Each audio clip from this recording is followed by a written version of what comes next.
Chapter 284. 2 days later, the Dr. Bailey Han invited from the United States, Louis, rushed to Rome. He brought the special medicine with him, and Xiao Guai took the medicine under his guidance. The equipment recorded the changes in her condition 24 hours a day, and the doctors and nurses were on high alert. Louis had already arranged several emergency response plans in advance. Everyone was waiting anxiously. On the first day Xiao Guai took the medicine, there were no special effects, but there were no side effects either. On the second day, the symptoms of her bleeding gums subsided. On the third day, her gums stopped bleeding, and the blood spots and petechiae on her body faded. The whole family was very happy, and Louis decided to continue her medicine. A week passed, and she became more and more sleepy. She slept most of the day. After breakfast, she would go to bed early. After lunch, she would take a nap, and after dinner, she would sleep until the next day. However, after sleeping for so long, she still looked drowsy when she was awake. Sometimes, she would play with her brothers and fall asleep in Bailey Han's arms. Bailey Han was worried that it was a side effect of the special medicine. After Louis carefully examined her, he said that other than drowsiness, there were no other side effects. After careful consideration, Bailey Han decided to let Xiao Guai continue to take the special medicine. 2 days later, Xiao Guai's condition did not continue to worsen, but she was still very weak. Every day, except for lying in the sterile ward, she could not go outside. Occasionally, when she was in good spirits, she would get out of bed, walk a few steps, and play with her 2 brothers for a while. Xiaodong was ready for the surgery. After the examination, Terence said, "Mrs. Bailey, based on your current condition, there is no need for a hysterectomy. You just need to remove the uterine fibroids when you have a C-section." Xiaodong said excitedly, "Really? That's great, Terence. Thank you very much." Bailey Han reached out and held Terence's hands tightly. "Thank you." At this moment, tears welled up in his eyes. Finally, they had overcome one obstacle, but there were still other obstacles that could be overcome. Coming out of the office, Bailey Han couldn't wait to hug Xiaodong and kiss her passionately. He didn't let go of her until her breathing became erratic. He pressed his chin against her neck and deeply breathed in her unique fragrance. His surging emotions couldn't calm down for a long time. The doctor set the time for the operation, which was 2 days later. During the video call with his family, Bailey Han relayed the news to them. They were all very nervous, but no one showed it. Everyone comforted them and prayed for them. That night, Mika Kito called. "Xia, I heard from Holly that you and Xiao Guai are going to undergo surgery." Xiaodong grunted and pretended to be relaxed as she said, "2 days ago, Xiao Guai was still talking about you. You have to come and see her when you're free." The sound of the airport announcement came from the phone. Mika Kito chuckled softly. "I'm at the airport now. Xiao Guai will be able to see me tomorrow morning." Xiaodong was stunned for a moment. She was touched. "Brother Shen, you didn't have to rush over now." His voice was gentle. "Xia, don't be afraid." She felt a lump in her throat. "I am not afraid." He suddenly stopped in his tracks. Suzaku was walking behind Mika Kito. When she saw him stop, she also stopped in her tracks. She heard his gentle voice. "Yes, Xia is a brave girl. Of course, I'm not afraid." Suzaku was suddenly stunned. Many years ago, she was still a little girl who was afraid of thunder. One day, there was a thunderstorm and she hid in the closet. Everyone was looking for her like crazy. In the end, a little boy opened the closet and found her. She was afraid that he would laugh at her, so she preemptively said, "I'm playing hide and seek here. I'm not afraid." The little boy was surprised at first, but then he laughed and said, "I know you're a brave girl. You won't be afraid." "Suzaku." Mika Kito's deep and cold voice came from behind her. Suzaku snapped back to her senses and realized that Mika Kito had already ended the call. He was standing 4 or 5 meters away from her and looking back at her. She hurriedly caught up with him and said, "Sorry." His gaze was deep as he said calmly, "Is there something on your mind?" She was like a child who had been caught red-handed. She pursed her lips uncomfortably. "No." He looked at her with a clear gaze. "If you have any difficulties, you can tell me." In his eyes, she had always been calm and steady. He rarely saw her in a daze. But just now, with the crowd coming and going, she was like a puppet standing there in a daze. It made him feel very strange. She was slightly stunned and smiled. "No thank you." He grunted in a low voice. "Okay. Let's go." Xiaodong hung up the phone and was a little lost. Bailey Han hugged her from behind and whispered, "Are you thinking about him?" She leaned back in his arms and said softly, "I just feel that Brother Shin is too good to me. He's so good that it makes me feel guilty." He stroked her hair. He did all this willingly.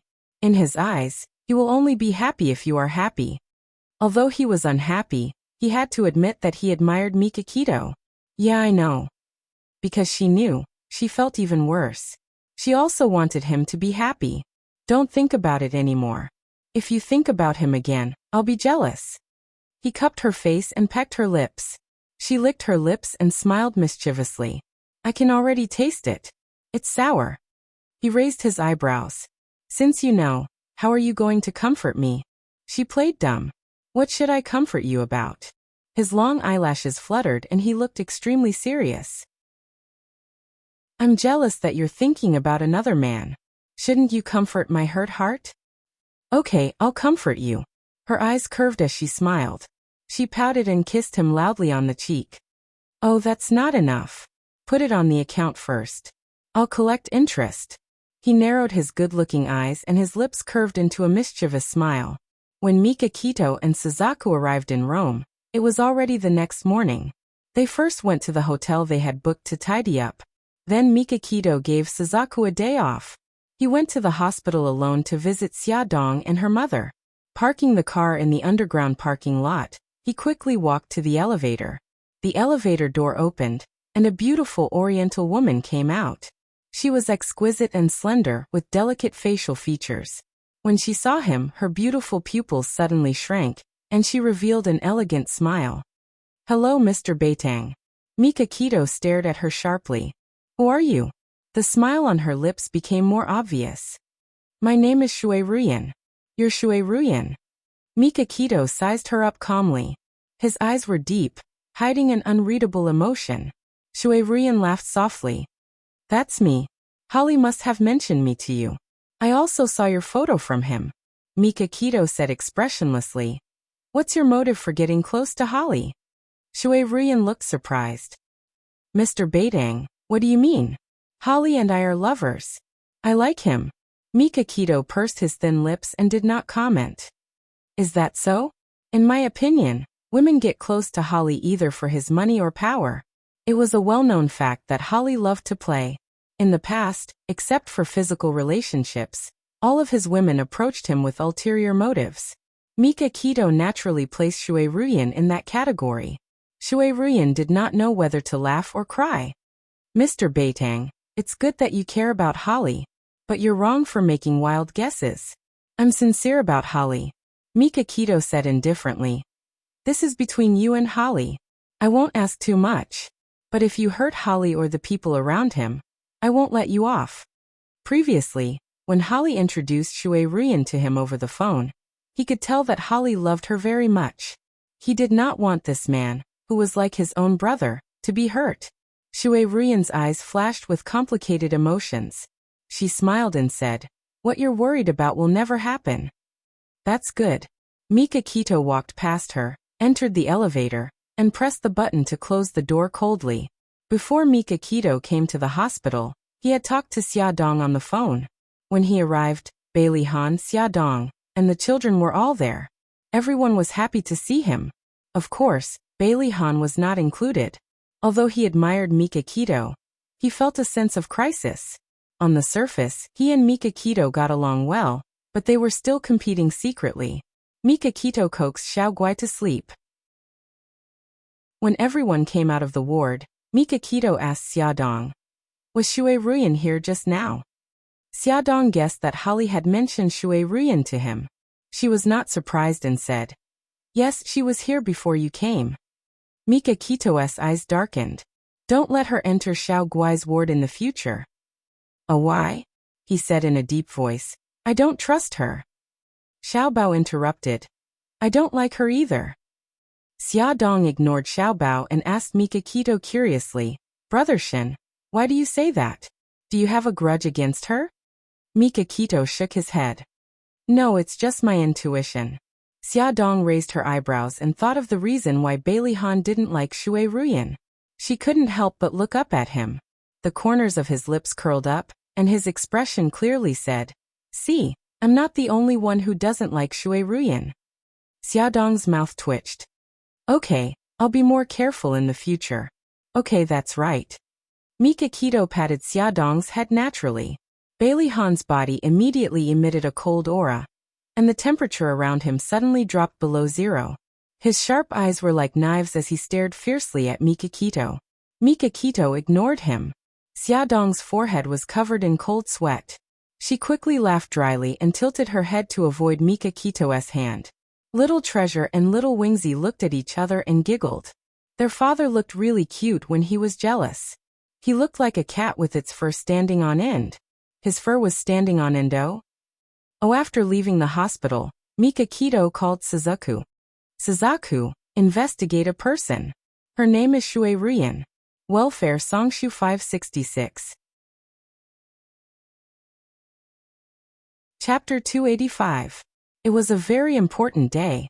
Terence was going to perform a C-section on Xia Dong. After removing the fetus, he would immediately perform a fibroid removal operation. At the same time, Xiao Guai's attending doctor would extract the newborn's umbilical cord blood and perform the operation on Xiao Guai in the operating theater on a different floor of the same hospital. Everything was ready in the operating theater. Xia Dong lay on the surgical trolley while Bailey Han and Mikakito stood on either side of the trolley.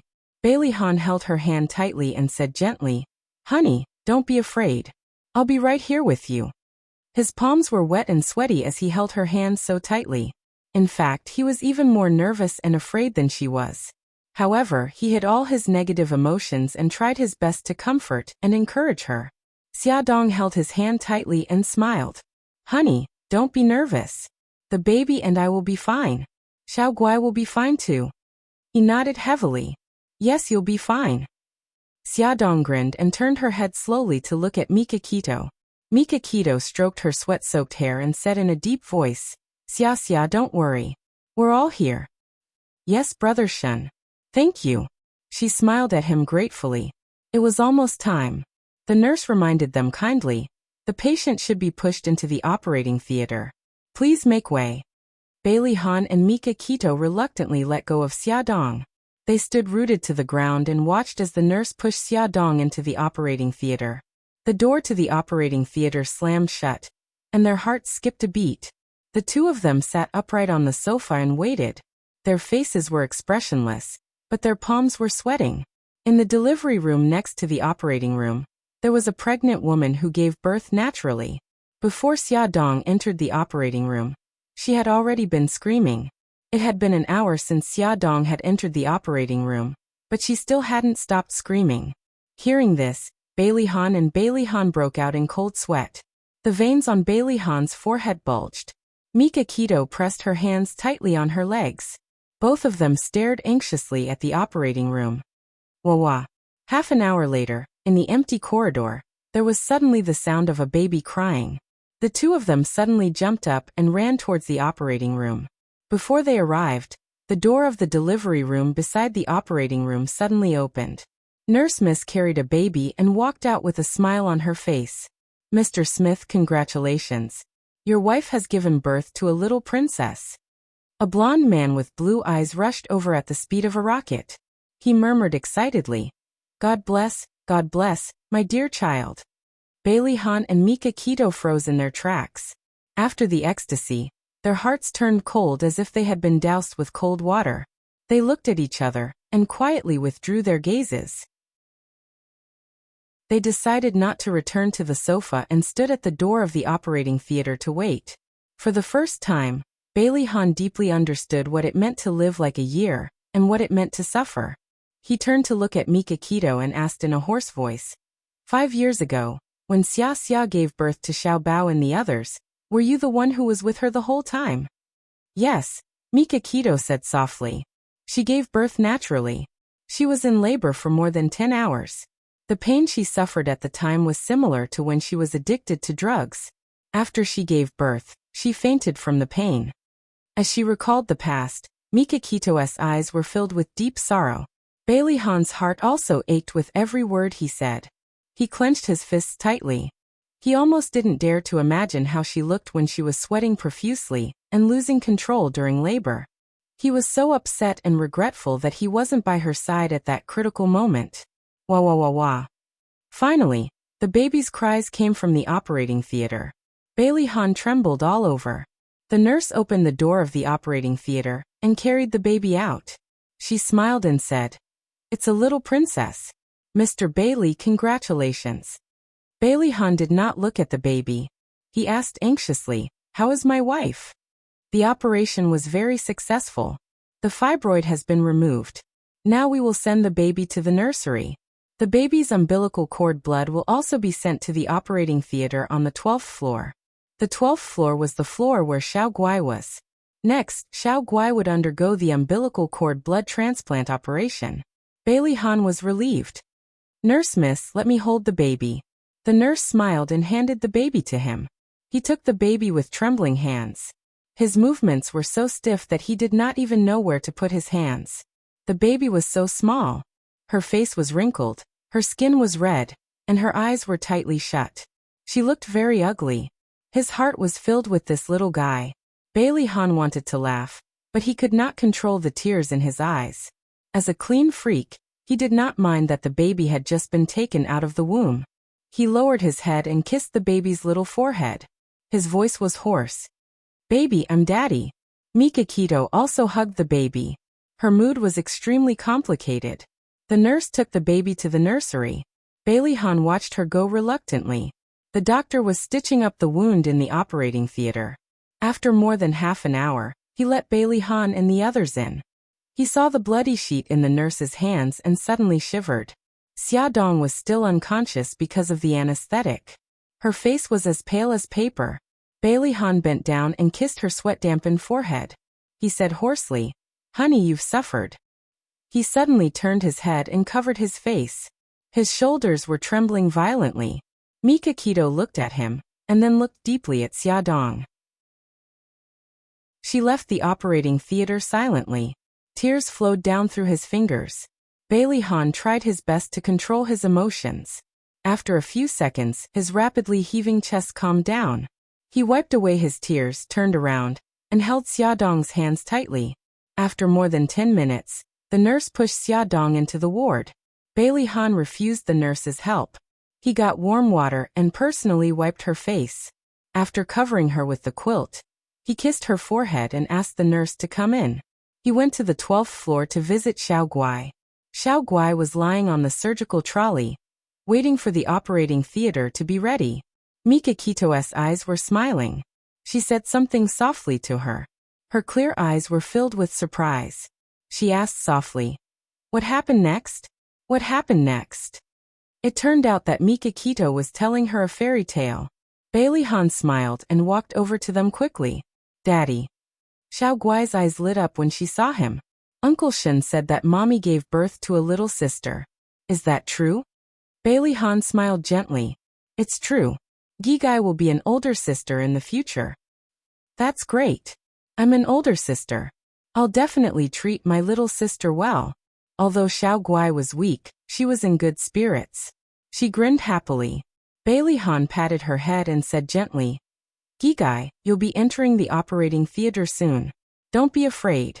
Daddy and Uncle Shun are here." Yes. I'm not afraid. Uncle Shun said that I'll just be sleeping inside. When I wake up, the illness will be gone." He held her soft little hand. "When you wake up, Daddy will take you to see your little sister." Yes. That's great." When the nurse pushed Xiao Guai into the operating theater, she smiled and waved at Bailey Han and Mikakito. "Daddy, Uncle Shun, see you later." "See you later." The two men said in unison and smiled at the same time. The operation had been going on for 8 hours. During this time, Bailey Han went upstairs to visit Xia Dong 3 times. On the 3rd time, Xia Dong woke up and fed Xiao Bao her first mouthful of breast milk. She missed Xiao Guai very much.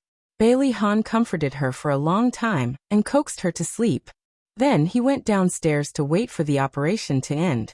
During this time, Holly came over and asked them to eat. He waited here, but Bailey Han and Mika Keto declined. They had no appetite. Holly frowned and ordered takeout. If you two don't eat, how will you have the strength to wait for Xiaoguai to come out? Don't wait for her to come out and collapse again. Quick, eat something. Holly stuffed 2 lunchboxes into their hands and pointed to the hall not far away. There are tables and chairs there. Go there and eat before coming back. I'll wait here. They forced themselves to eat something. After waiting for more than 2 hours, the door of the operating theater finally opened. Doctor, how is my daughter? Bailey Han greeted him nervously. Mika Keto and Holly followed closely behind. The doctor took off his mask and smiled.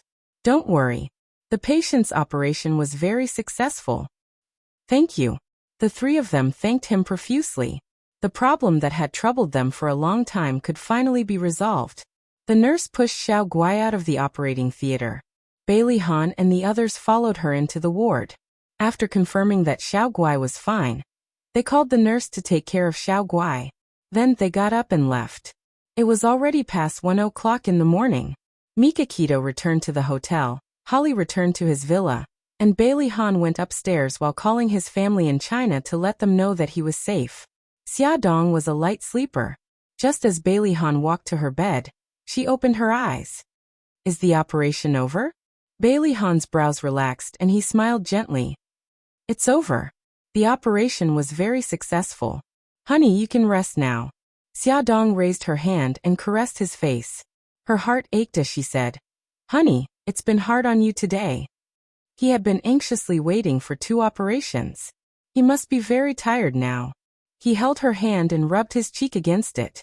He whispered, This little bit of hard work is nothing compared to what you've suffered. Honey, now that the anesthetic has worn off, does the wound hurt?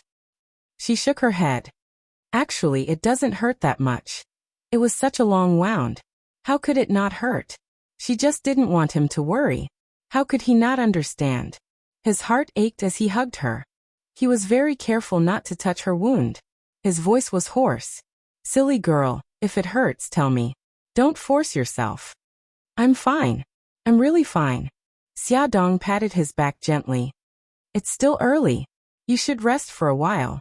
She patted the spot beside her and smiled gently. The bed is very wide. You can sleep with me. Okay. He kissed her forehead. Attention Hongcha 866. Chapter 286. Honey, you're awake. Do you feel uncomfortable anywhere?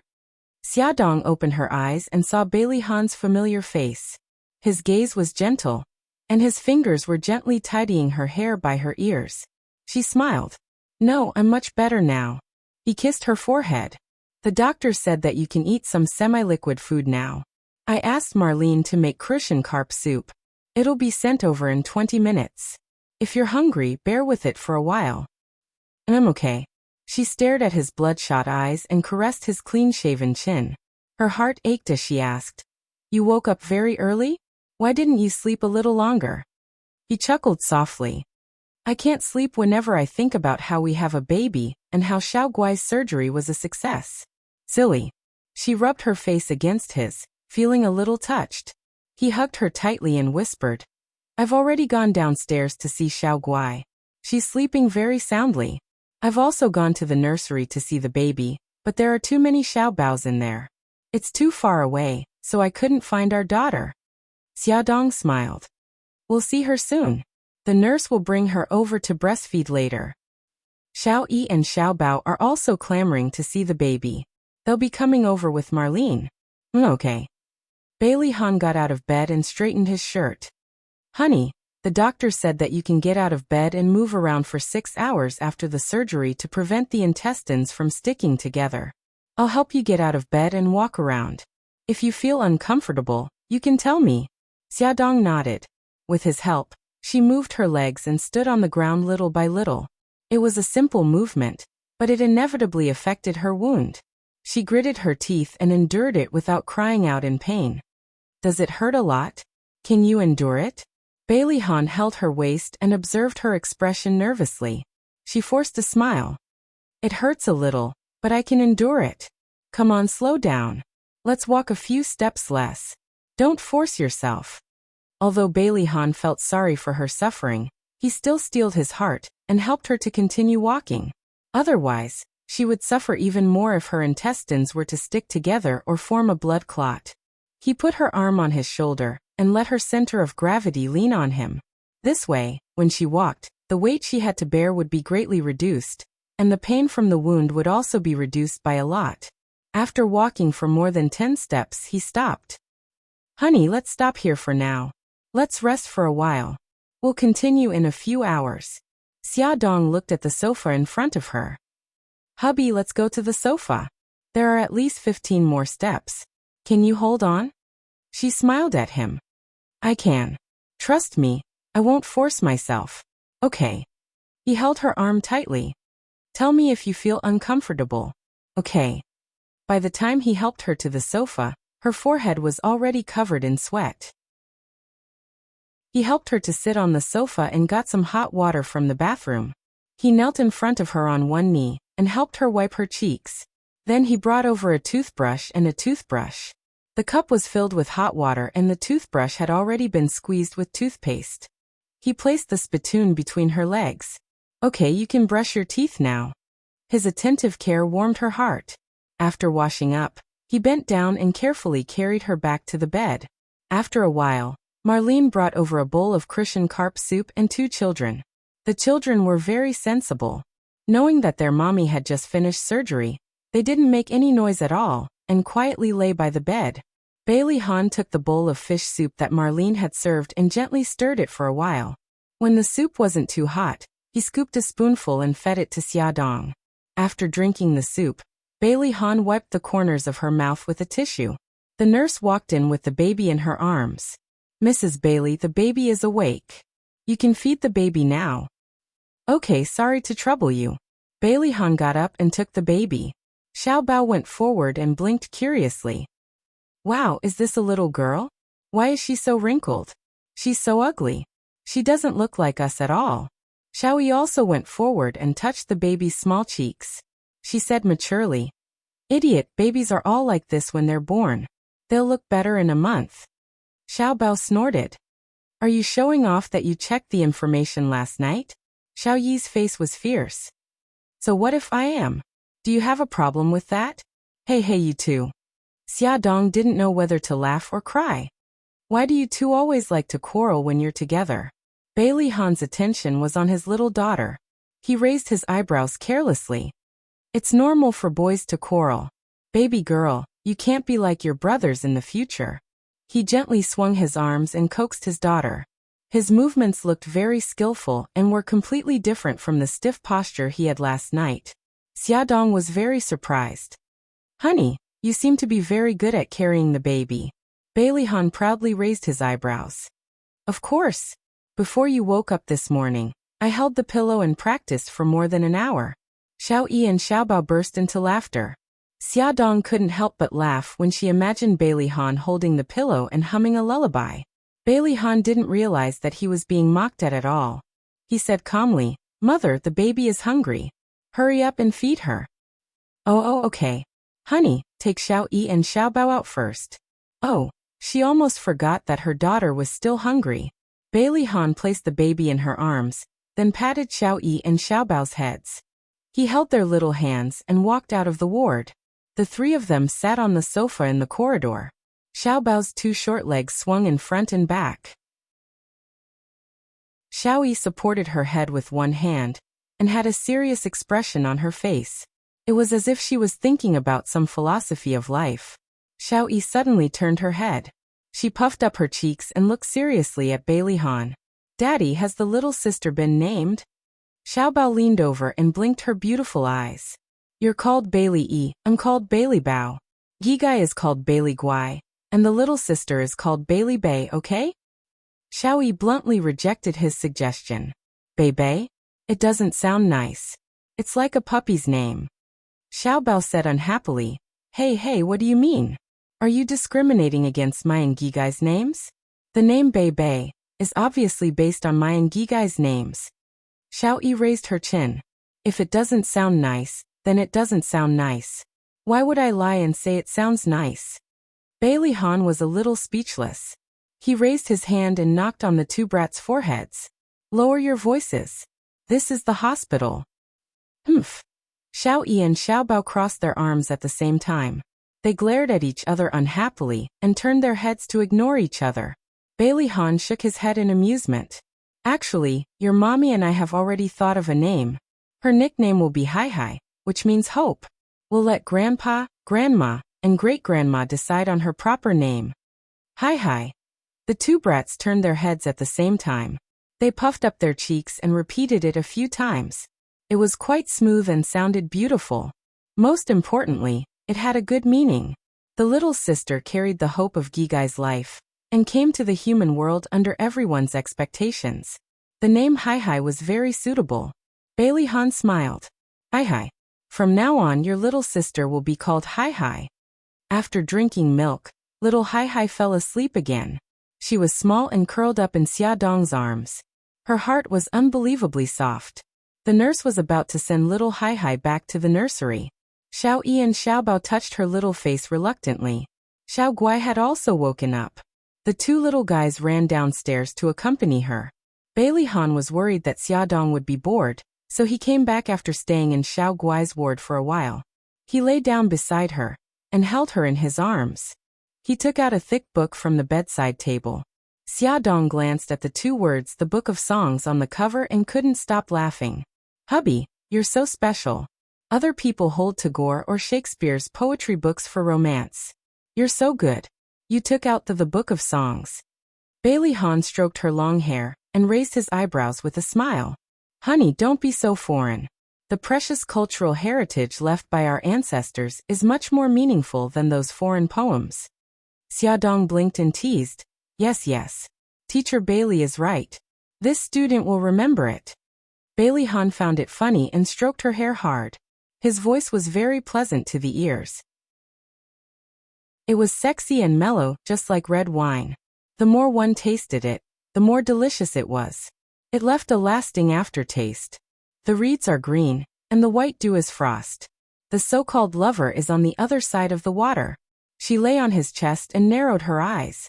Listening to him read the poems in a low voice, she actually had the illusion that they had traveled through 1,000 years. They had walked through the long river of history hand in hand, walked through the ancient Bluestone Road, and walked through countless spring, summer, autumn, and winter. It was a wonderful feeling. She couldn't help but hug him tighter, and there was a sweet and demure smile on her lips. Bailey Han gently stroked her long hair as he read aloud in a low voice. From time to time, he would lower his head to look at her. When he saw that she had closed her eyes and was sleeping peacefully with a smile on her face, he lowered his voice and read another 2 poems. Only when he heard her steady breathing did he gently close the book and put it aside. He pulled the blanket over her and looked at her sleeping face. He gently stroked her hair, and his heart was calm and satisfied. This was his wife who had given birth to his children. This was his wife who would accompany him for the rest of his life. Life was like this, so what was there to be dissatisfied with? Xia Dong slept for about an hour. When she woke up, she found herself still in Bailey Han's embrace. Looking up, she saw that he had already fallen into a deep sleep. Looking at the faint green under his eyes, she felt pity for him. He had worked hard the whole day yesterday, and only slept for 4 to 5 hours last night. How could he not be tired? She knew that he was a light sleeper, so even if she woke up, she didn't move. She was afraid of waking him up. She quietly lay on her stomach and stared at his handsome face. The more she looked, the more she felt that he was really good-looking. Oh God, she was really infatuated. Knock knock. Suddenly, there was a knock on the door. Xia Dong frowned and looked up again. Bailey Han had indeed been woken up. He smiled, stroked her head, and said loudly, "Come in." Ahan Xia Xia. The person who opened the door and walked in was actually Bai Jinxiu. She was even dragging a suitcase in her hand. Attention, Xingwu 799. Chapter 287. Xia Dong was surprised. Mom, why are you here? Mom. Why didn't you tell me you were coming? Bailey Han carefully carried Xiaodong to the side, stood up from the bed, and straightened his shirt. Bai Jinxiu was all smiles. Didn't I want to give you a surprise? Bailey Han teased. There's no surprise, but there's a shock.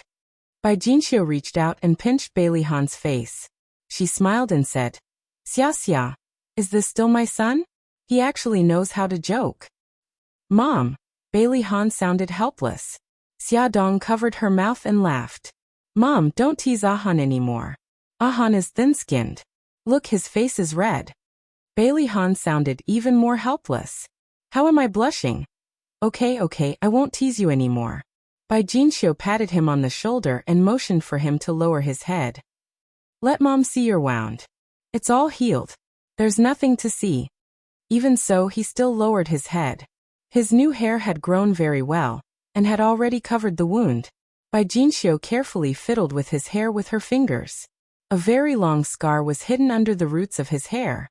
She gently stroked the scar, and her heart ached. Mom, it doesn't hurt anymore. Don't look. Bailey Han felt her fingers trembling, so he took her hand down and straightened his body. Bai Jinxiu wiped the corners of her eyes and smiled. Xia Xia, how are you feeling now? Do you feel uncomfortable anywhere?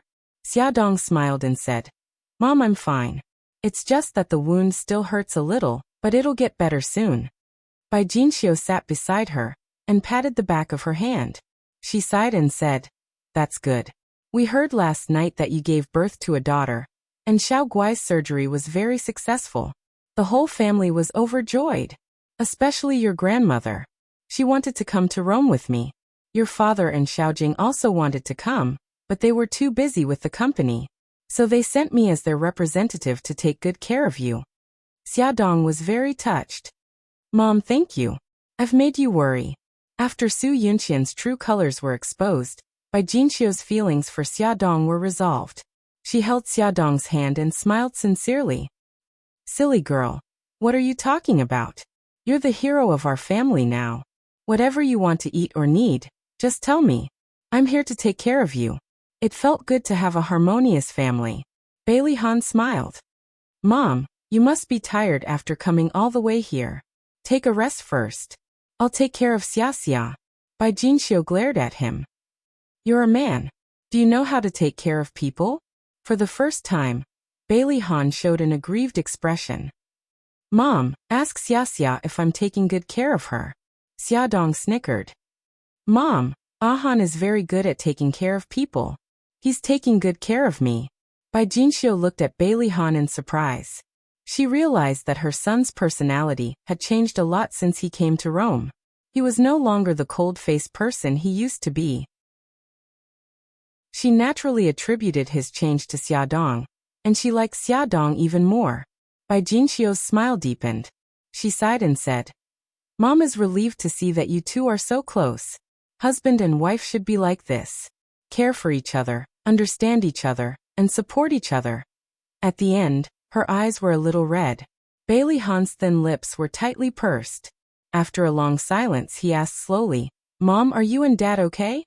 Bai Jinxiu wiped the corners of her eyes and forced a smile. He's changed a lot since he came back from Rome. He rarely goes to that woman's place and treats me well. But after all, it's been so many years. It's impossible for him not to contact me at all. Xiaodong did not know how to comfort her. After all, it was not appropriate for her to intervene in the problems between her father-in-law and mother-in-law. She quietly poked Bailey Han's arm. He pursed his lips, took a tissue, and handed it to Bai Jinxiu. He said in a deep voice, Mom, one day, Dad will understand what's most important to him. Give him some time. Bai Jinxiu took the tissue and wiped the corners of her eyes. She murmured, Anyway, it's been so many years. I don't care anymore. She realized that it was not good to talk about this in front of her daughter-in-law and son. She coughed and smiled. Which ward is Xiao Guai in? I'll go and see her. Mom, I'll go with you. Bailey Han stroked Xiaodong's hair. Honey, take a rest. Okay. Mom, don't book a hotel. Just stay at our house. Ahan, send Mom's luggage home later. He smiled. Don't worry. I'll arrange it.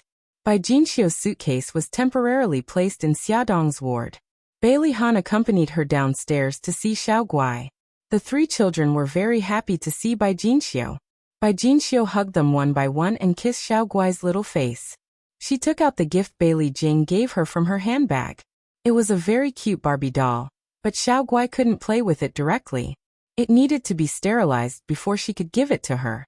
Because after the surgery, her body was very weak and her immunity was relatively poor. She had to strictly control her contact with the outside world. Xiaodong's body recovered very quickly under the careful care of Bai Jinxiu and Bailey Han. 2 days later, her wound rarely hurt and she could walk on the ground freely. Under Xiao Guai's strong request, she and Bailey Han even carried Hai to her ward. The family was finally reunited, although it was in the ward. Bailey Han deliberately took a picture of this scene with his camera as a souvenir. Many things could happen in a week. For example, Xiaodong's wound had healed and she could be discharged from the hospital. For example, Shui Ruyan had gained Tomac's trust and often visited the castle with Holly. They even visited Xiao Guai in the hospital several times. Every time Shui Ruyan entered Xiao Guai's ward, Xiaodong would follow Mika Kito's instructions and pay attention to her movements. However, she didn't find anything unusual, so she gradually let down her guard. Another example was Xiao Guai's recovery after the surgery. The doctor said that she could be discharged after 2 more months of observation and would come to the hospital regularly for checkups. When Xiaodong was discharged from the hospital, Mika Kito happened to have something to deal with and couldn't come to visit her. Bailey Han took her back to the villa. The thing she wanted to do the most was to wash herself properly.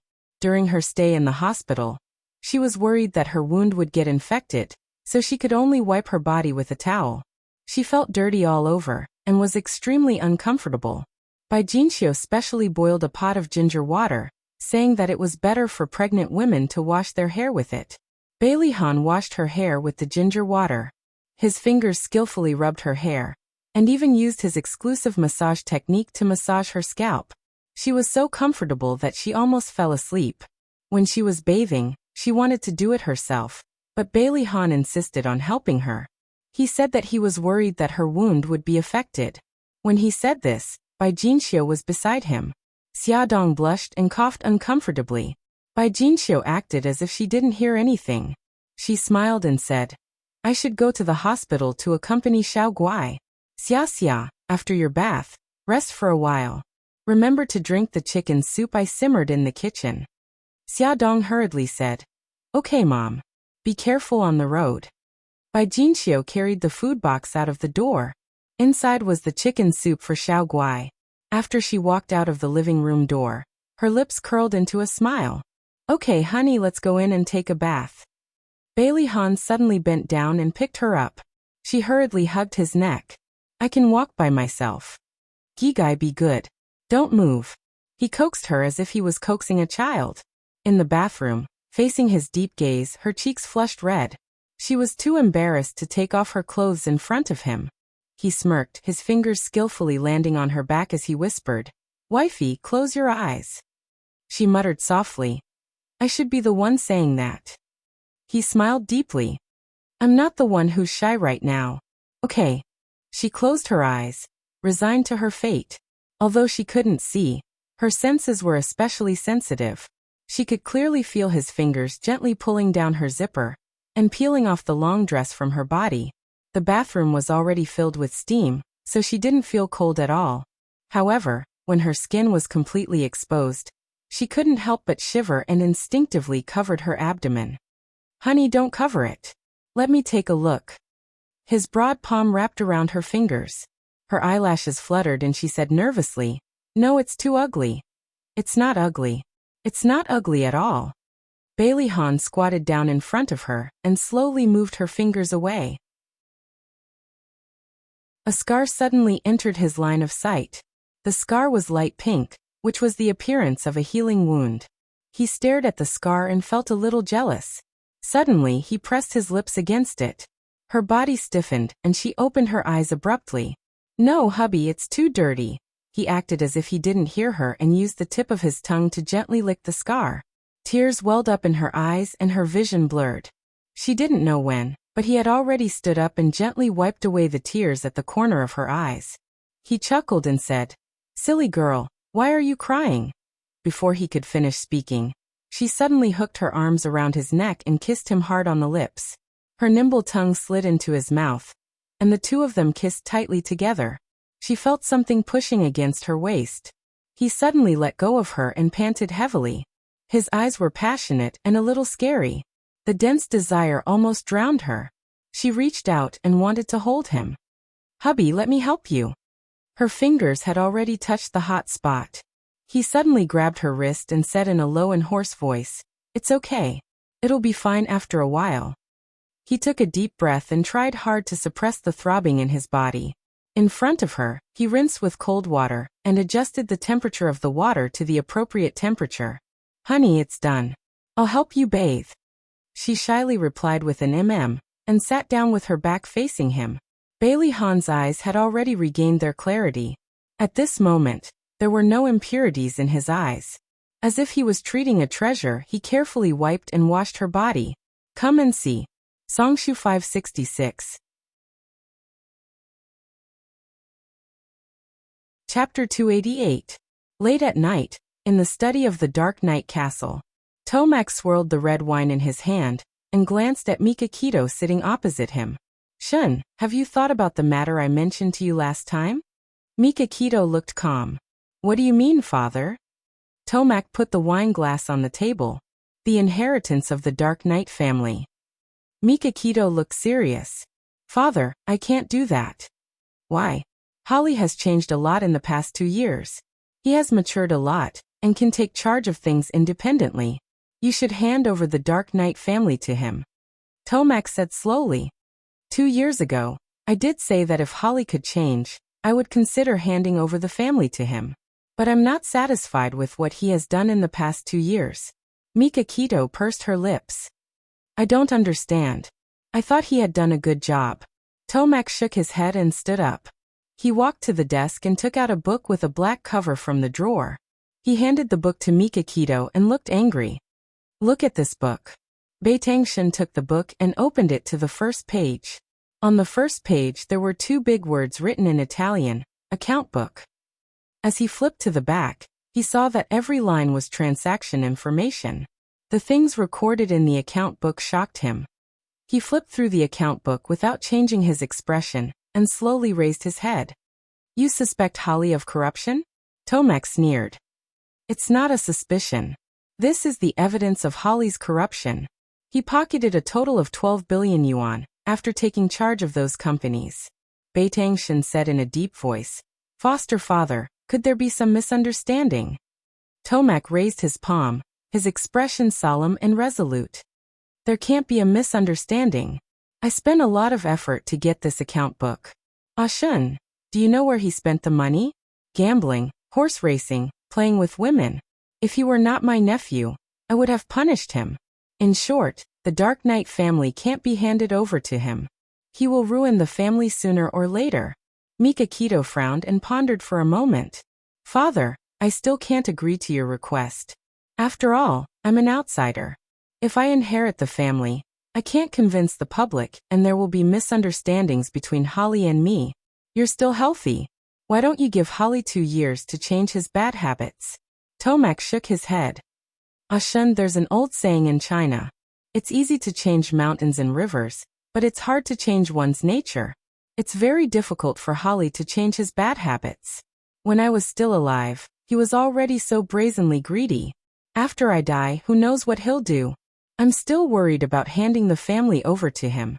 Mikakito frowned and pondered for a long time. "Father, do you think it's feasible? Holly will inherit the family, and I'll help him for 3 years. After 3 years, if he doesn't change his bad habits, I'll inherit the family. If he's willing to turn over a new leaf, he'll continue to inherit the family." Tomac patted his shoulder heavily. "Shun, the family and Holly will be handed over to you." Mikakito looked serious. "Father, don't worry. As long as I, Mikakito, am alive, I won't let the family be ruined by Holly." Good. Tomac was very pleased. "I plan to announce this on the day of Haihai's 1-month-old celebration. Father, aren't you being too hasty?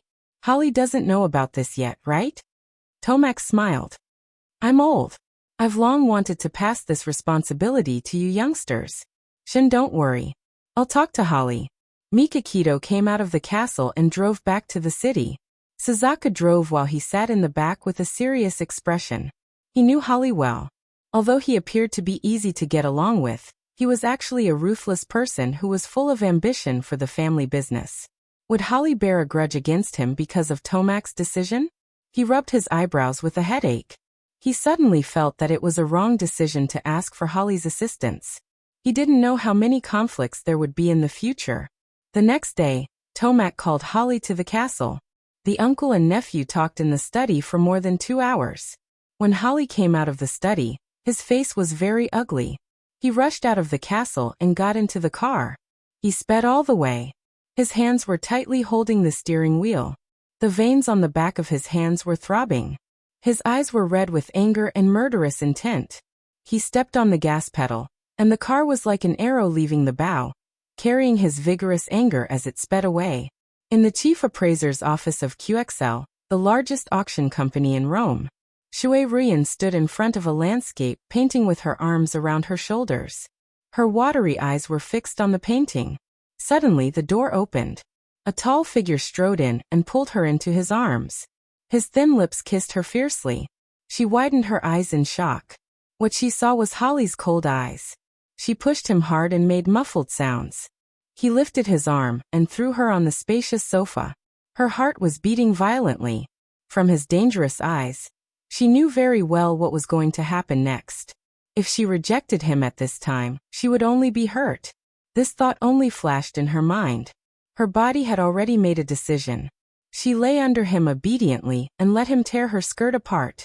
She stuck out the tip of her tongue and gently licked his lips. Her hands stroked his chest, trying to make him relax. His eyes were cold and without a trace of warmth. He threw the torn skirt on the carpet and unbuttoned her underwear with one hand. His teeth bit her breast hard. She groaned in pain and said softly, "Darling, be gentle." He didn't loosen his grip, but his stiff muscles relaxed a lot under her hands. Her soft hands landed on his belt and took off his pants for him. At the same time, he also took off her lace underwear, which was the only thing covering her body. He parted her legs and penetrated her fiercely. She bit his shoulder in pain. He sprinted with all his might, but she didn't feel any pleasure at all. It was so painful that she felt like her body was about to be torn apart. She groaned, her beautiful eyes misting over as she looked at him weakly and pitifully. "Darling, be gentler."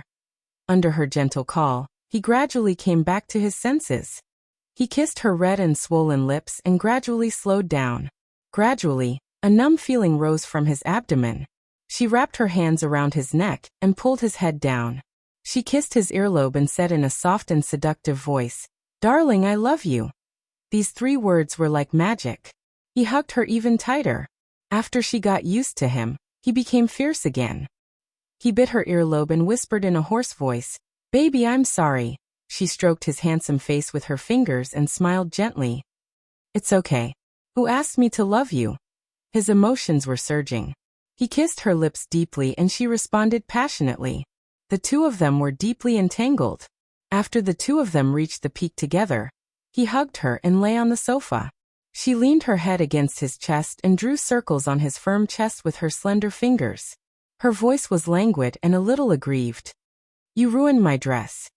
Holly pinched her chest mischievously and said with a naughty smile, "It's okay if the dress is ruined. It's good that you didn't ruin it." Shui Ruyan blushed and punched his chest. She pouted and said, "You're so naughty."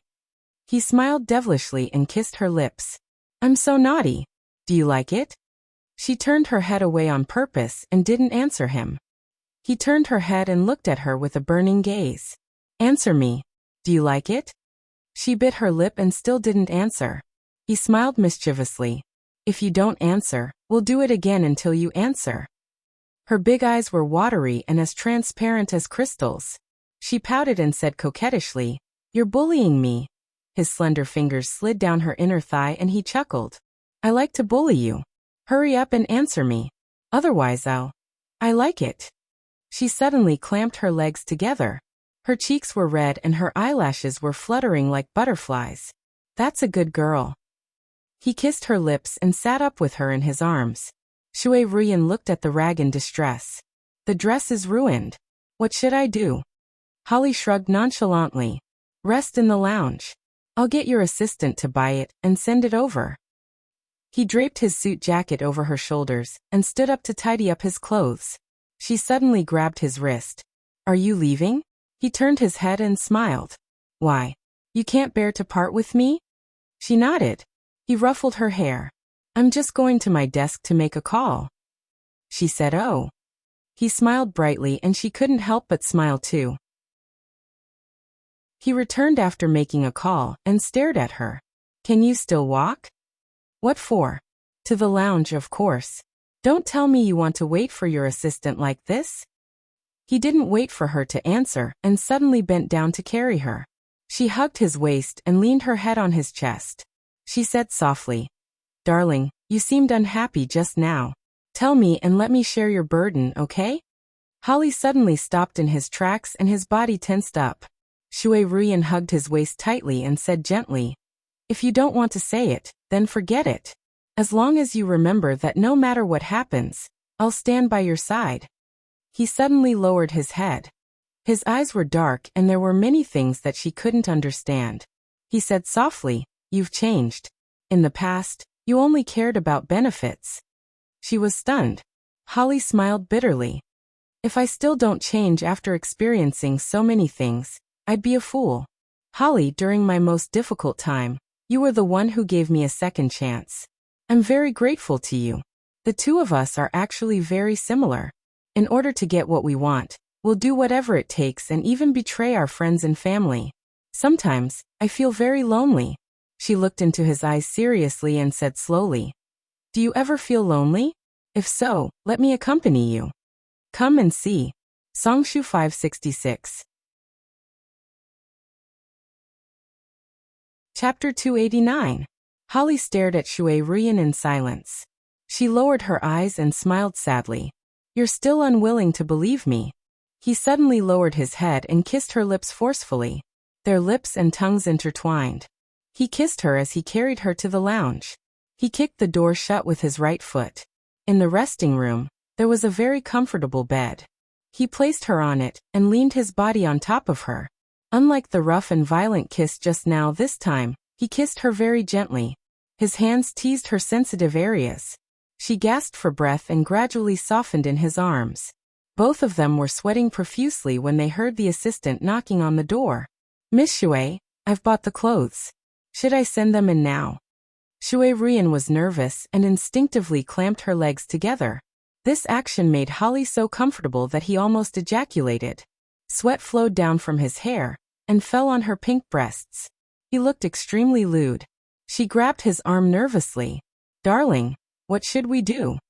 Idiot. She doesn't dare to come in. She'll leave if she doesn't hear a response. He didn't stop and continued to attack her. He even hit a certain part of her body. She almost screamed out loud and quickly bit her lips. The assistant knocked on the door again. Miss Shui? Shui Ruyan's eyes were watery and charming. She was panting and hesitating if she should make a sound. After that, she didn't hear the assistant knocking on the door. He probably really left. She heaved a sigh of relief. Her expression pleased him. He smiled wickedly and moved faster. In the end, he hugged her tightly. A warm current poured into her body and she came out with him. He hugged her and said in a sexy and husky voice, Uncle called me to the castle today. She looked up at him and didn't say anything. She just listened quietly. He continued. He said that I still have many shortcomings and can't inherit the family. He gave me 3 years to turn over a new leaf with Mikakito's help. He also said that if I don't have the ability to inherit the family after 3 years, he will strip me of my inheritance and hand over the family to Mikakito. She hugged him tightly, silently comforting him. Hatred flashed in his eyes. Mikakito. Ever since the old man took him in as his adopted son, I have become useless in his eyes. No matter what I do, he is not satisfied. He will always compare me to Mikakito. 2 years ago, He wanted to pass the family business to Mikakito, but Mikakito pretended to reject him. I think he is looking for an excuse to strip me of my right to inherit the family business. This time he finally did it. Shui Rian stroked his back and said softly, "Darling, even if the old man has made his decision, you haven't lost. Haven't you always wanted to get rid of Mikakito? As long as you get rid of him, he will no longer pose a threat to you." Holly pursed his lips and said coldly, "I have to admit that Mikakito is a strong opponent. In the past 2 years, I have sent many assassins and even instigated the Sumiyoshi Kai and Inagawa Kai to fight for Yamaguchi-gumi's territory. However, he still managed to escape." Shui Rian's lips curved into a strange smile. "This time, he won't be able to escape. Aren't you already prepared to take action? Why don't you do it before little Haihai's 1-month-old celebration?" Holly frowned and looked down at her. "Bailey Han might be implicated. Don't you feel bad?" She chuckled. "I have said that I have already given up on him. But you, Xiaodong and Haihai, are you willing to sacrifice them?" Holly's light blue eyes were filled with complicated emotions. His thin lips were pursed and he tightened his grip on her shoulders. She smiled faintly. "If you can't bear to, then forget it. We will think of other ways." He slowly closed his eyes and was silent for a long time. When he opened them again, his eyes were filled with coldness. "As long as I can defeat Mikakito, I will do anything." She lay on his chest and was silent for a moment. Then she said lazily, "I need to work." He raised his eyebrows and looked at her. "So?" She pinched his handsome face. "So, you should leave now." He grabbed her hand. "I am the boss. I will give you a day off." She smiled. "Thank you very much, boss. But you have to let me put on my clothes." They had been fooling around for a long time, and he did not want to continue. He got out of bed and went to the bathroom to tidy himself up. He walked to her side and kissed her forehead. "I will ask my assistant to send your clothes in. You can rest for a while, and then I will ask the driver to send you back to the villa. I will go out to settle some matters." She smiled obediently. "Okay. Be careful on the way back." He nodded and walked to the door. Suddenly, he turned around and frowned slightly. "Can you move? Do you need me to wash it for you?" She quickly shook her head. "It's okay. Go ahead. I will come back early tonight." He smiled and closed the door of the lounge.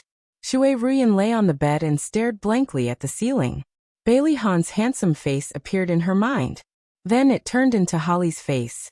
She sighed and turned to lie on her side, curling herself up. "Knock knock." Her assistant's sweet voice rang out. "Miss Shui, I have placed the dress in the office. Is there anything else you need?" Shui Ruyan said indifferently. "There is nothing else. You can go out first." "Okay." After her assistant left, she slowly got up and went to the office to retrieve the dress. Then she took a quick shower and changed into the new dress. It was a very fitting dress. The corners of her lips slowly curled up. When she heard Holly's voice on the phone, he told his assistant her measurements. After Shui Ruyan finished tidying up, she took her handbag and walked out leisurely. Her assistant stood up. "Miss Shui, you are going out?" "Yes. I am not feeling well. I will go back first. If there is anything, call me." After she instructed her assistant, she left without looking back. She did not return to Holly's villa. Instead, she drove to the hospital. Shui Ruyan stood outside the nursery and looked inside through the glass. She could see a lot of Xiaobao babies lying on the small beds. Xiaodong's baby was in the innermost position. She looked for a while but could not find it. Lying on the crib facing the glass was a foreign baby. The baby's eyes were very big and bright. He stared at her without blinking. His little mouth moved slightly, as if he was very curious. Shui Ruyan smiled and waved at the baby. The little guy's eyes opened wider. His little mouth opened slightly and his hands danced as if he was responding to her. The smile on her lips became even more brilliant. The little guy danced for a while and suddenly grinned. The angel-like pure smile made Shui Ruyan suddenly shocked. An idea suddenly popped up in her mind. Perhaps having a child was not bad. But in the next second, the smile on her face froze. She slowly withdrew her hand, turned around and walked forward indifferently. If it were not for that woman, she would have already had her own baby. She would have even become the mistress of the family. She would not be like now, clinging to a man to live. Every time she got closer to her, Shui Rian's hatred deepened, and she hated herself even more. Tomac discussed with Xiaodong and her husband to hold a grand full moon party for Hai. Bailey Han did not want to bother him. But Tomac said that he still had an important matter to announce. Bailey Han also agreed. Because Hai was born prematurely, her body was thin and weak. So, she stayed in the hospital for more than 20 days in an incubator. It was not until a few days before the full moon party that her physical condition improved and met the standards to be discharged. There were many luxury cars parked in the hospital's underground parking lot. The most eye-catching ones were a red Ferrari and a black Rolls-Royce. They belonged to Mika Kido and Bailey Han respectively. Today was the day that Xiaodong and the others picked up Hai from the hospital. Mika Kido happened to be free, so she came with them. A black Audi slowly drove into the blind spot of the surveillance camera. After making sure that there was no one around, a pistol suddenly popped out of the window and smashed the surveillance camera. The door opened and a man in black clothes and a black mask came out. He was carrying a black bag in his hand and strode toward the Ferrari.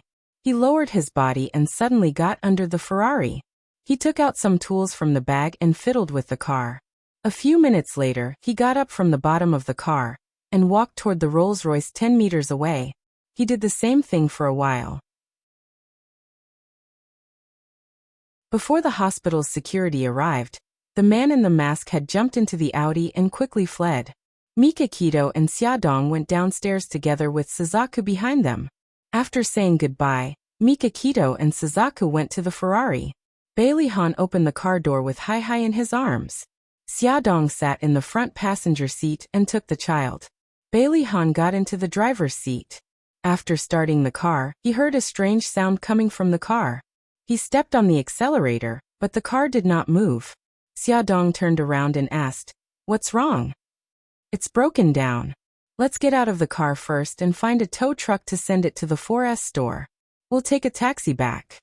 Mika Kido sat in the back seat with her eyes closed. Suzaku saw Bailey Han and Xiaodong get out of the car through the rearview mirror. She said calmly, "Their car seems to have broken down." Mika Kido suddenly opened her eyes, got out of the car, and walked towards them. "What's wrong?" Bailey Han was calling for a tow truck when Xiaodong replied, "The car broke down." "Take my car."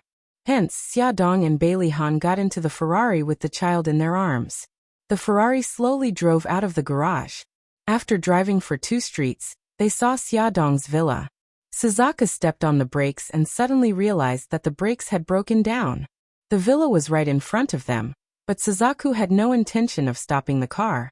Xiaodong looked at Suzaku in the rearview mirror in surprise and reminded her, "Suzaku, we're here." Suzaku said calmly, "The brakes have broken down." Attention Songshu 566. Chapter 290. What? How did this happen? Xiaodong was shocked. Bailey Han hugged Hai tightly with one hand and held her hand with the other. "Don't be afraid." Mika Kido glanced at Xiaodong with a serious expression. "Suzaku, slow down." Suzaku stared ahead. "It's no use. I can't control the speed." Bailey Han said, "Let's leave this block first. Take the West 3rd Ring Road and get out of the city." This road was the main road with a lot of traffic and people. They couldn't control the speed of the car now. If they encountered a traffic light, the consequences would be unimaginable. Vermilion Bird tightly gripped the steering wheel. Her palms were already sweating. She quickly glanced at the navigation system, and in her heart, she already had a general understanding of the traffic lights in the entire block. There was a traffic light about 100 meters ahead. She looked up and saw that it was a green light. There were only a few seconds left before the light turned red, and she had to rush over before the light turned red. She gritted her teeth and overtook the car next to her. The moment the green light turned red, she quickly drove over the zebra crossing. Bailey Han hugged Hai tightly and protected her. Xiaodong clutched the seat belt tightly. Her heart was beating violently. Mika Kito's face was very ugly. "I suspect that it's man-made." Bailey Han didn't look too good either. The culprit must have predicted that after our car broke down, he would get in your car and then catch us all. That's right. Mikakito's eyes were cold. No matter who that person is, I won't let him off once I find out who he is. Bailey-han pursed his lips. Now let's find a way to stop the car first. Suzuka's eyes were calm. She focused all her attention on the road ahead. She had to race against time and successfully cross one traffic light after another. Then, she had to drive the car to the remote suburbs and find a way to stop the car. 3 more seconds. Another traffic light was approaching. Vermilion Bird's muscles were stretched taut. She fiercely stepped on the accelerator, and with a schwa sound, she dashed forward. The situation was getting worse, and there was no way to slow down. Seeing a long line of cars waiting for the green light, Suzuka quickly turned the steering wheel to the right and drove the car into another road. Because of the sudden turn, Xiaodong's body tilted and she fell toward Bailey-han. Bailey-han subconsciously reached out one hand to support Xiaodong, and the other hand hugged Hai-Hai. Hai-Hai was held by his arm.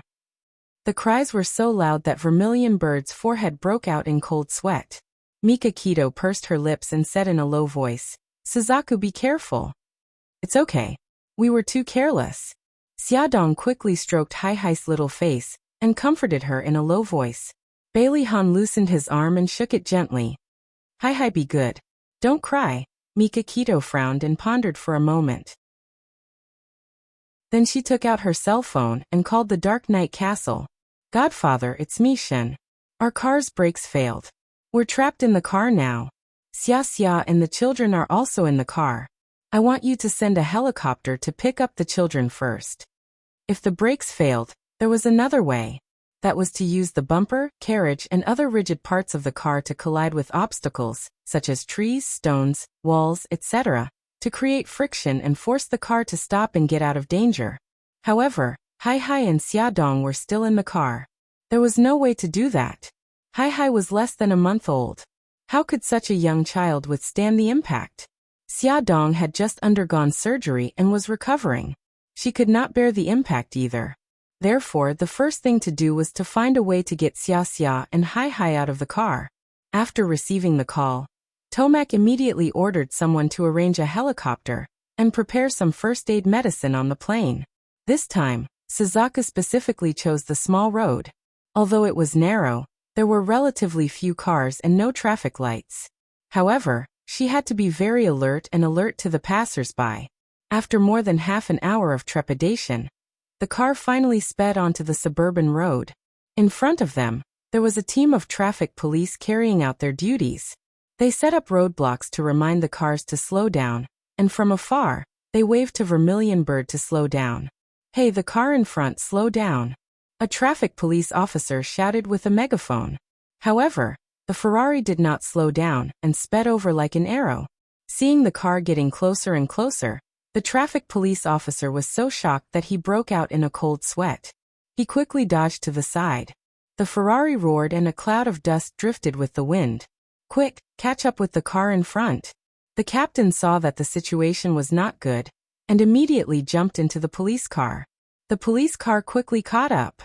The captain picked up the megaphone and shouted, "The car in front, pull over quickly." The Ferrari did not slow down and sped on the open road. A traffic police officer sensed that something was wrong and said, "Captain, could it be that the car's brakes have failed?" The captain thought for a moment and continued to shout with the megaphone, "The car in front, listen up. If you can't slow down because the brakes have failed, please call me. My number is..." Soon the captain's phone rang and he quickly picked it up. "Hello, I'm a passenger in the Ferrari. Our car's brakes failed. There's a baby and a patient who just had surgery in the car. Please inform the relevant departments to remove all the roadblocks on this road. It's best to let other cars divert to ensure that the Ferrari is unimpeded." The captain was stunned. "How should I address you?" "Mikakito, my name. Please give the order immediately." Mikakito's voice became stern. "Okay, I got it. I'll inform the station immediately." After the captain ended the call, he immediately reported what had happened to his superior. Then he made emergency arrangements to remove all the roadblocks on this road, and set up roadblocks at the exit and entrance of the road. He also informed everyone to change lanes. The Ferrari drove further and further away on the outskirts of the city. A helicopter suddenly flew in their direction and roared in mid-air. Andrew, who had once protected Xiaodong, was sitting in the pilot's seat. He was fully armed and wore an avionics headset. He contacted Mikakito through the microphone. "Young Master Shen, this is Andrew. Please drive the car to a spacious area. I'll drop down a rope ladder to bring Miss and Miss Hai up." Bailey Han suddenly felt a little lucky that they were in Mikakito's Ferrari. This car was a convertible. After opening the roof, it would be easier for the people in the car to climb up the rope ladder. Bailey Han asked, "Do you have a rope?" Suzuka said, "Yes, it's in the glove compartment next to the passenger seat." Mikakito, who was sitting in the passenger seat, opened the glove compartment. Sure enough, she found a ball of rope inside. It was about the thickness of a grain of rice and was very strong. This was the rope that Suzaku used to jump on roofs and walls. At the end of the rope, there was a claw-like iron hook that could grab anything to fix the rope. Mikakito handed the rope to Bailey Han. Bailey Han tied Hai tightly to Xiaodong's chest and said, "Honey, take Hai and leave first later. Don't be afraid. We'll help you down there." Xiaodong looked down at Hai, who was sleeping soundly on her chest. She gritted her teeth and nodded firmly. "Okay, I can do it." For her daughter, she had to do it. She grabbed Bailey Han's hand nervously. "Honey, you have to be careful too." Bailey Han smiled reassuringly. "We will." Suzuka suddenly said, "There's a pair of gloves and a pair of goggles in the glove compartment. Miss Xia, please put them on. They can protect your hands and eyes." The gloves were very thin. After putting them on, there was no obstruction at all. At the same time, they could protect Xiaodong's hands very well. According to Suzaku, the gloves were made of python skin. The roof of the convertible slowly opened. Bailey Han unfastened his seatbelt and helped Xiaodong stand steadily. Because the car was moving too fast and the strong wind was blowing, Xiaodong did not feel much with the goggles on. But Bailey Han could barely open his eyes. He could only stand with his back facing the direction of the wind. Andrew looked for an opportunity to get closer to the Ferrari, but this section of the road was a mountain road and kept turning. After driving through an empty section of the road, before they could connect, there was another turn. Xiaodong and Bailey Han had no way to grab the rope ladder. "Andrew, what should we do? There's no way we can get close to the car." Ahu, who was sitting in the co-pilot seat, was sweating profusely. Andrew gritted his teeth, his eyes shining with determination. "Don't worry. Pay attention to the ground and be ready to connect at any time. There's a bridge 10 kilometers ahead. Under the bridge is a river. If the car tries to crash at the bridge, it might crash into the river. Just in case, ask for speedboat support. Ahu, contact the castle immediately." "Understood." Ahu picked up the communicator and contacted the castle. On the ground, Suzaku had also noticed the bridge and river marked on the GPS. She calculated in her mind. If they could crash at the bridge before they crossed it, even if the car could not stop, they still had a way out, and that was to jump into the river. The three of them were very skilled and knew how to swim. If there was someone to help them under the bridge, they would definitely be able to survive. However, the premise was that Xiaodong and the child had to be sent out first. Suzuka briefly mentioned her idea. Mikakito and Bailey Han did not have any objections. Xiaodong nervously grabbed Bailey Han's hand. "Hubby, brother Shen, Suzaku, nothing must happen to you." Bailey Han held her shoulders tightly and said in a deep voice, "Don't worry, we will be fine. Honey, after you grab the rope ladder, you must be careful." Beitang Shen smiled and said, "Xia, I'm glad that I taught you self-defense 4 years ago. With your skills, I'm sure you'll be able to hold on to the rope ladder. Believe in yourself and believe in us. We still have to hold a 1-month-old celebration for Cece."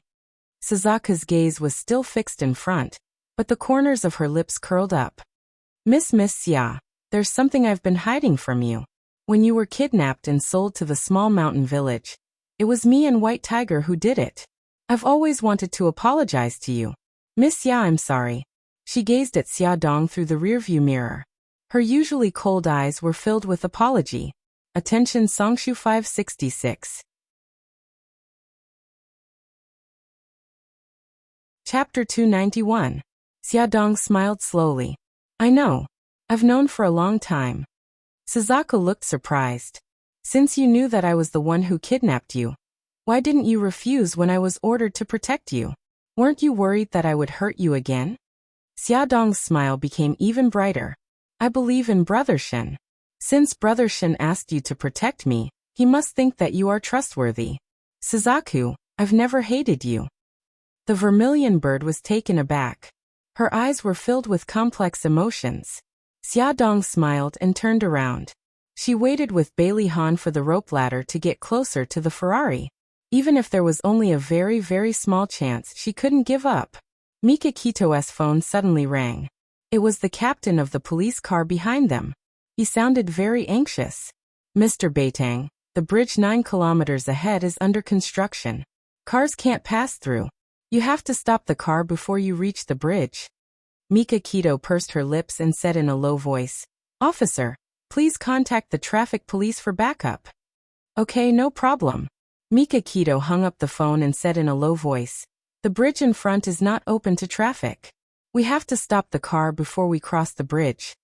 They were getting closer to the bridge, but the helicopter couldn't get close to the Ferrari.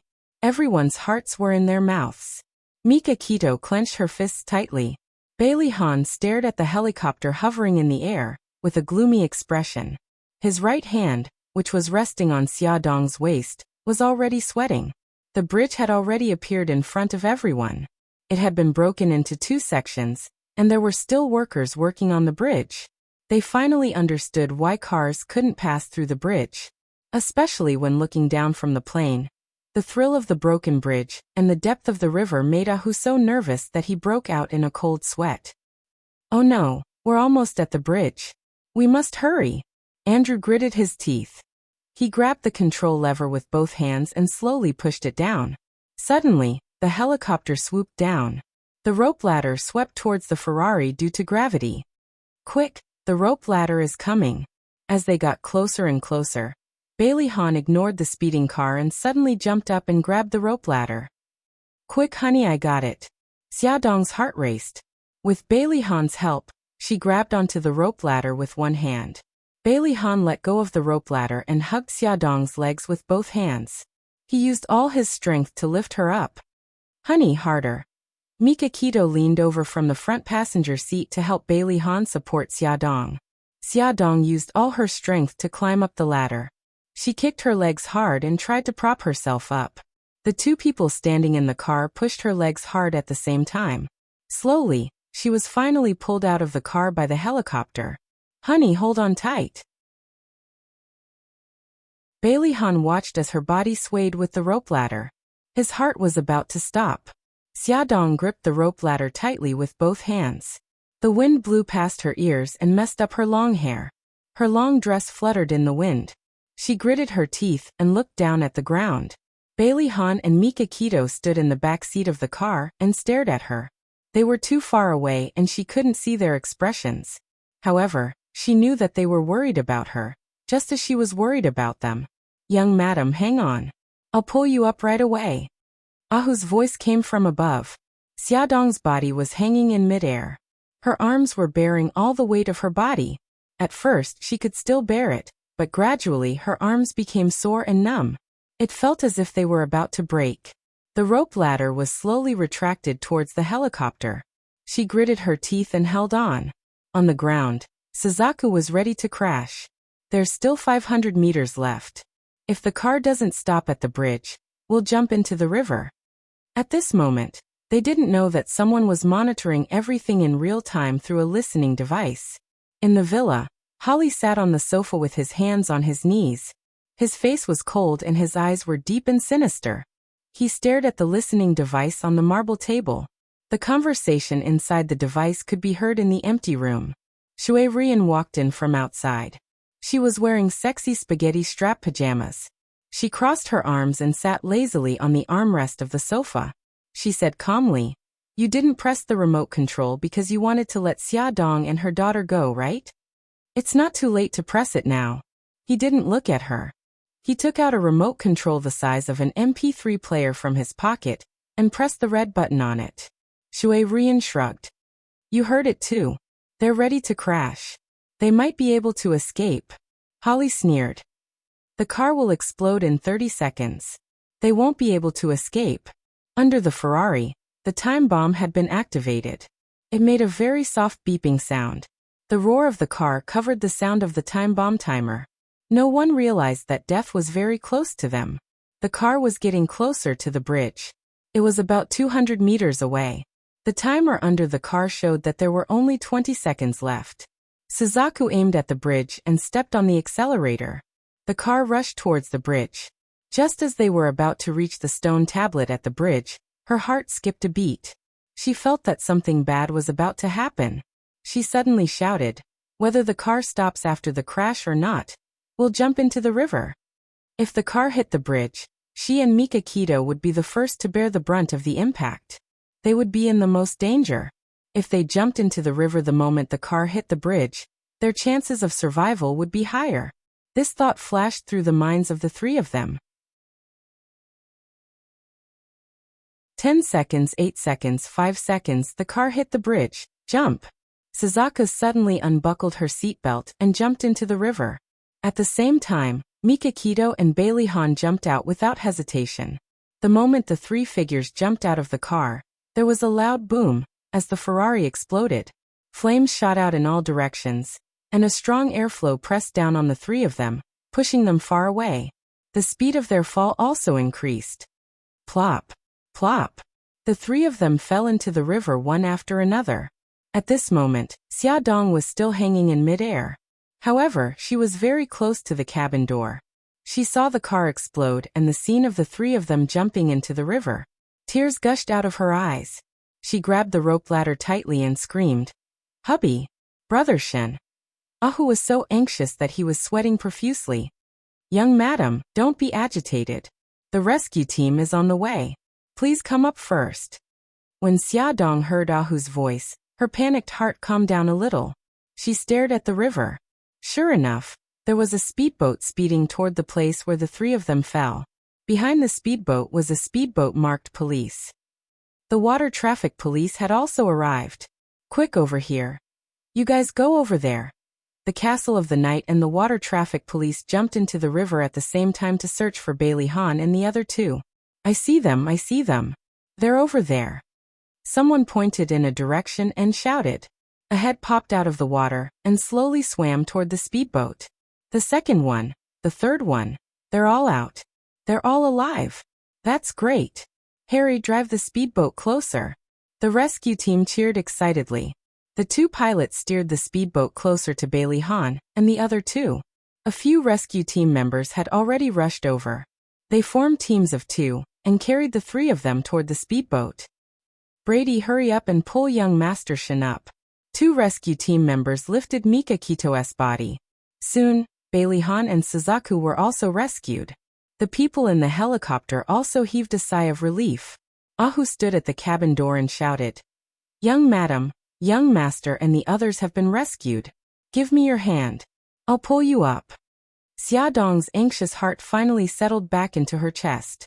She looked up and saw Ahu's familiar face. He reached out a hand and gazed at her. Just one more step, and she and Hai would have been safe. However, her hands had been holding on for so long that they were numb.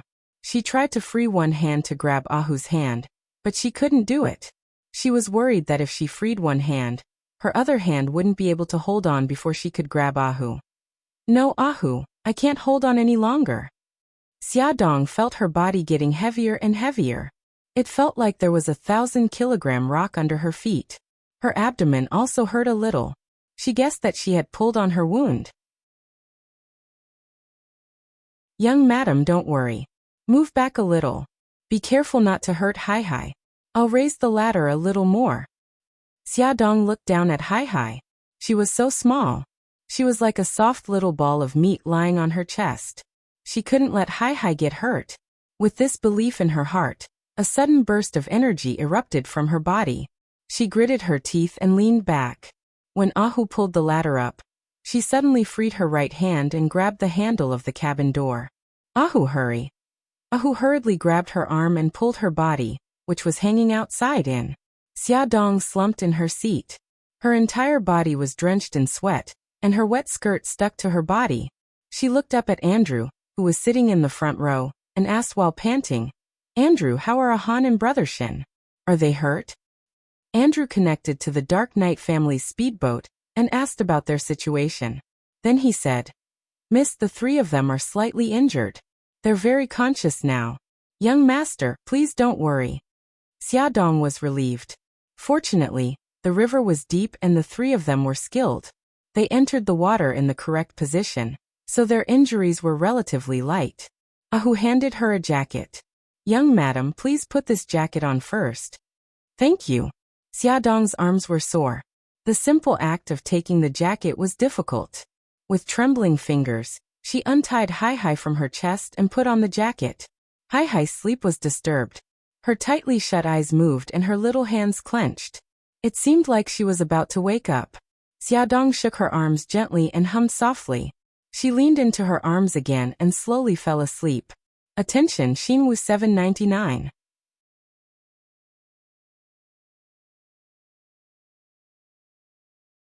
Chapter 292. Bailey Han and the other two leaned against the side of the speedboat. Bailey Han's arms and legs were slightly scratched, Mika Kito's ears were ringing, and her arms were also slightly scratched.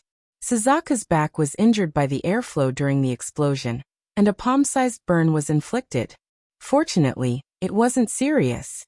The accompanying doctors on the speedboat had already given them emergency treatment. The speedboat sailed on the river, getting further and further away from the bridge. The Ferrari was still burning at the bridgehead, and police cars had already arrived to put out the fire. Bailey Han stared coldly at the burnt car and said in a deep voice, There was a bomb installed on the car. Mika Kito glanced at Suzaku. If Suzaku hadn't suggested to jump into the water, we would have been killed by the explosion. Suzaku said indifferently, I'm curious why the bomb only exploded when it hit the bridgehead. Bailey Han frowned and said in a deep voice, There are two possibilities.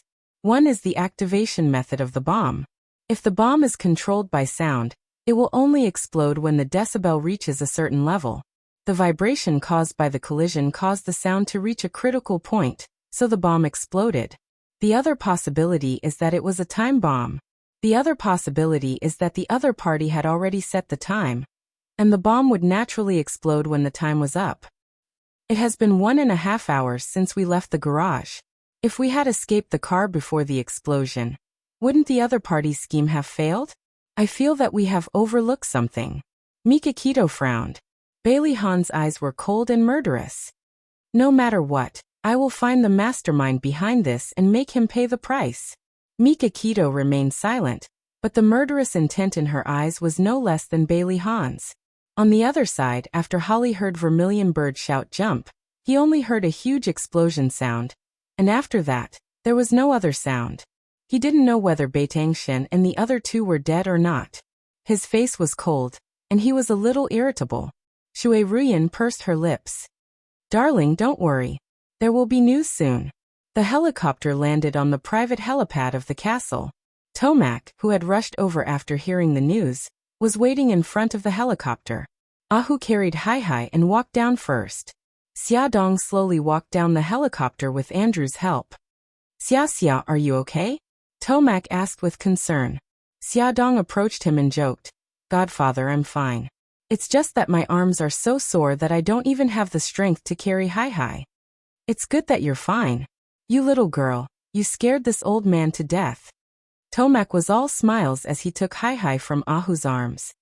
It's okay if you can't carry Hai Hai. You still have me, your god-grandfather. Hai Hai had woken up at some point.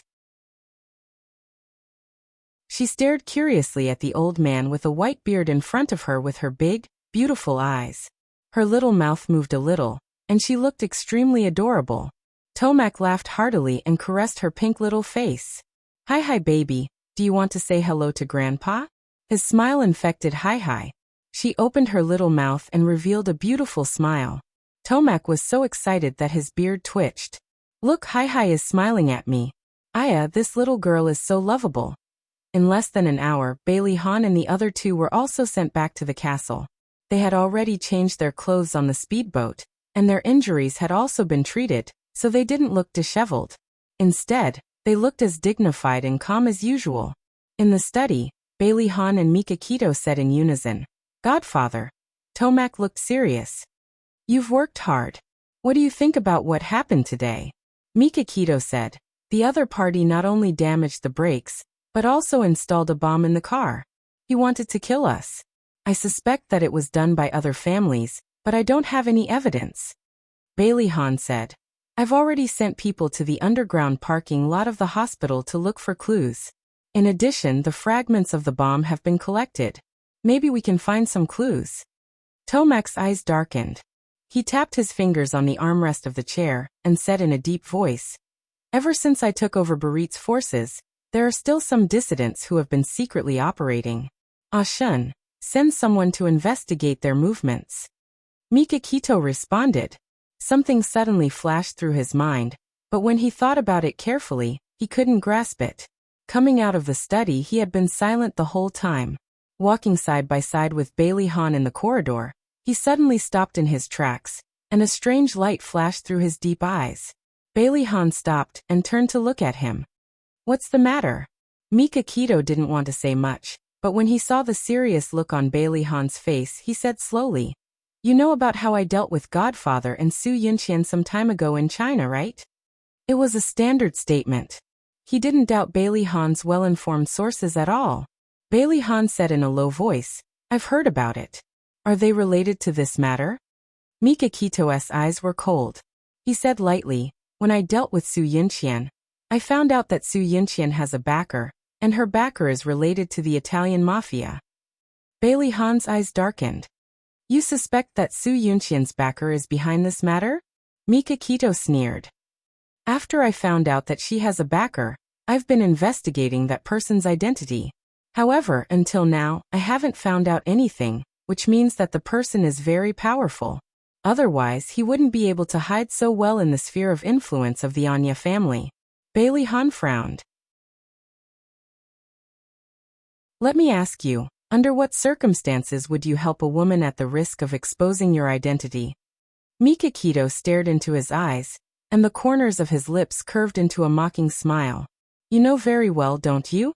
It's either because I love her, or because it's profitable." Bailey Han touched his chin and said expressionlessly, "Su Yunqian is already dead, but the person behind her is still so ruthless. Is it really because he loves her that he wants to avenge her?" Mikakito said lightly, "It seems that you also think that her backer is behind this." Bailey Han didn't deny it. "This is only one possibility. The dissidents that foster father mentioned are also very suspicious." Mikakito looked at him and said, "Bailey Han, let's work together to find that person." Bailey Han said lightly, "This is also what I want to tell you." "Okay." Mikakito raised his hand, and Bailey Han also raised his hand. Their palms collided, making a crisp sound. There was the sound of the door lock turning, and Xiaodong suddenly stood up. The door opened, and Bailey Han walked in slowly with a warm smile on his face. "Hubby!" Xiaodong quickly ran over and hugged him tightly. Her eyes were filled with tears. "Hubby, this is great. You're still alive. Silly, I still want to be with you until we grow old. How can I die so easily?" Bailey Han hugged her tightly, his chin gently rubbing against her hair. "I really thought that I would never see you again. When I saw you jump into the river, I wanted to follow you. If it weren't for Cece, I might have really let you go." Song Yunxuan's eyes were filled with tears. Xiaodong choked and couldn't continue. Last time, he was shot in the head to protect her. She had already suffered a lot. This time, when she saw the car explode and they jump into the river, there was only one thought in her mind. If he died, she didn't want to live anymore. "Xiaodong, look at me. I won't allow you to think like that." Bailey Han suddenly held her face, forcing her to look directly into his eyes. His face was covered with frost. Ever since they got married, this was the first time he called her by her full name. This was also the first time he showed such an angry expression. "Even if I really die, I won't allow you to die with me. You have to live well and raise our child." His sexy thin lips were tightly pursed, and he said word by word, "Moreover, I won't mind if you remarry. If you're not happy, I won't be at ease even if I die." He held her shoulders tightly. "Of course, even if you remarry, you can't forget me. You have to hide me in your heart. Do you understand?" Xiaodong's face was full of tears. "Silly, how can I bear to let you die with me? My Xia is a strong girl. Even without me, she can live well." Bailey Han's voice softened. He wiped away the tears on her face, and the tenderness in his eyes almost drowned her. "Don't say any more, don't say any more." Xiaodong suddenly threw herself into his arms and burst into tears. She clenched her fists and hit his back. "You jerk, why are you talking about death? We're not going to die. We're going to grow old together." Bailey Han hugged her tightly. "Yes, we'll definitely grow old together. Silly girl, don't cry." Xiaodong cried out all the fear and panic that she had just suffered. She felt much better and gradually stopped sobbing. With his help, she sat on the sofa. He asked gently, "Do you feel uncomfortable anywhere?" She rubbed her eyes in embarrassment. "Other than my arm being sore, I don't feel uncomfortable anywhere." "Really? Does your abdomen hurt?" Worry appeared in his eyes. His palm landed gently on her abdomen, where the surgery was. She hesitated for a moment and said, "It hurt a little at first, but it's fine now." "No, you have to check it. If it's a wound in your uterus, it'll be serious." He picked her up without any explanation. She was caught off guard and quickly hugged his waist. "Hubby, what are you doing?" "I'm taking you to the hospital for a checkup." "I'm really fine. How about you? Are your injuries serious? Hurry up and put me down. I only have superficial wounds. There's no problem at all. Gigai, don't move." Bailey Han patted her but lightly. "Be good. Hey, put me down. There are so many people. Don't make a fuss. Be good." They didn't see anything. The servants, led by the butler, lowered their heads silently. "We really didn't see anything." Welfare Songshu 566.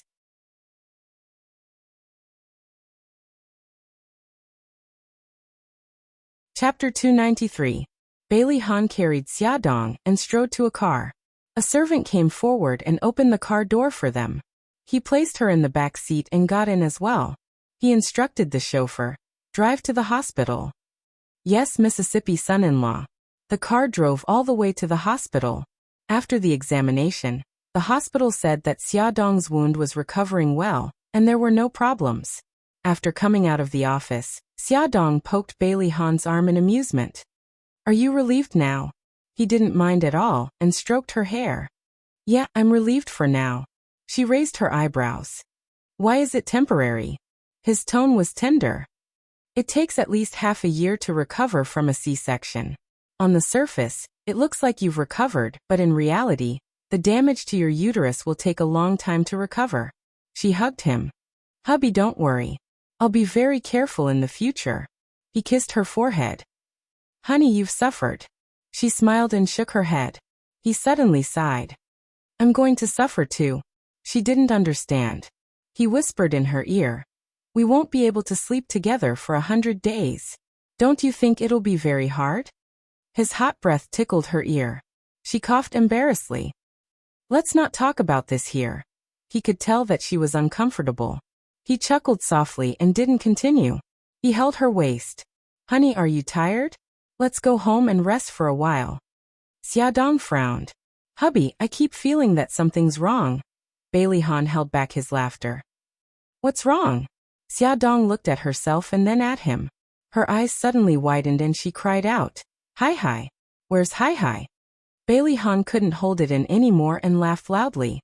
He hugged her and kissed her face. "Honey, you're too cute. Why did you only think of Hi now? Oh my god, I'm so incompetent as a mother. I actually forgot about Hi. Ooh." Xiaodong felt so guilty that tears welled up in her eyes. "Honey, don't blame yourself. It's all my fault for taking you away so suddenly. Don't worry, Hi is with Godfather. Many people will take care of her." "Hubby, I still feel very uncomfortable. How could I forget about Hi? Could it be that she really wasn't a good mother, Woo? You're just too tired. Good girl, Don't blame yourself anymore. He looked into her eyes seriously. In my eyes, you're the best mother in the world. Hubby, you really know how to comfort me, he ruffled her hair. Let's go to the castle in the afternoon, and bring Hi home. We'll have dinner with foster father while we're at it. How about that? She smiled. Okay. After Baileyhan and the others returned safely to the castle, Holly received the news. He threw the eavesdropping device on the marble floor, and the antique vase closest to him also didn't escape the fate of being smashed to pieces. Damn it, they're so tough. Holly gnashed his teeth with hatred, and his eyes were bloodthirsty. Shui Ruyan couldn't tell whether she was more disappointed or happy. She said lightly, "We didn't kill them this time, but I'm afraid it'll be more difficult in the future." Holly suddenly turned his head and stared at her coldly. Baileyhan didn't die. Shouldn't you be happy? Shui Ruyan's nails dug into her palms, and a wronged expression appeared on her face. I've already said that I don't care whether he lives or dies. Why don't you believe me? If you hadn't been soft-hearted and wanted to let Xia Dong and her daughter go, they would have been. Are you blaming me? Holly suddenly reached out and pinched her chin with his slender fingers, and a dangerous light flashed in his eyes. Shui Ruyan gritted her teeth and stubbornly raised her cheek, but there was a faint fear in her eyes. I'm not blaming you. I'm just stating the facts. He stared at her eyes and raised his hand high. She closed her eyes in fear, and he suddenly clenched his hand, pushed her away, and got up. Shui Ruyan heard the footsteps go away, and she slowly opened her eyes. Her long eyelashes drooped, hiding the complicated emotions in her eyes. The study was a mess. The bookshelves were pushed aside, and books were scattered all over the floor. Shui Ruyan gently pushed the door open, and saw Holly standing by the window with his back to the door. The sunlight shone on him through the white curtains, adding some gentleness to his cold back. She quietly walked behind him, stretched out her hands, and hugged him. He didn't move. Silence. After a long time, she said softly, "Do you still remember the first time we met?" He didn't say anything. She said softly, "At that time, I was still a dancer in the Royal Ballet Troupe. One night, I was on my way home from a party and was blocked by a group of hooligans. It was you, like a god descending from the heavens, who saved me." His body stiffened, and he said in a deep voice, "At that time, you were drunk and I sent you home. You hugged me and called out Baileyhan's name." She caressed his waist with both hands and chuckled softly. "Did you fall in love with me long ago? That's why you slept with me while I was drunk. You're my first man." His stiff body slowly relaxed. "You were the one who grabbed my hand and didn't let go." She pouted. "Then you could have rejected me.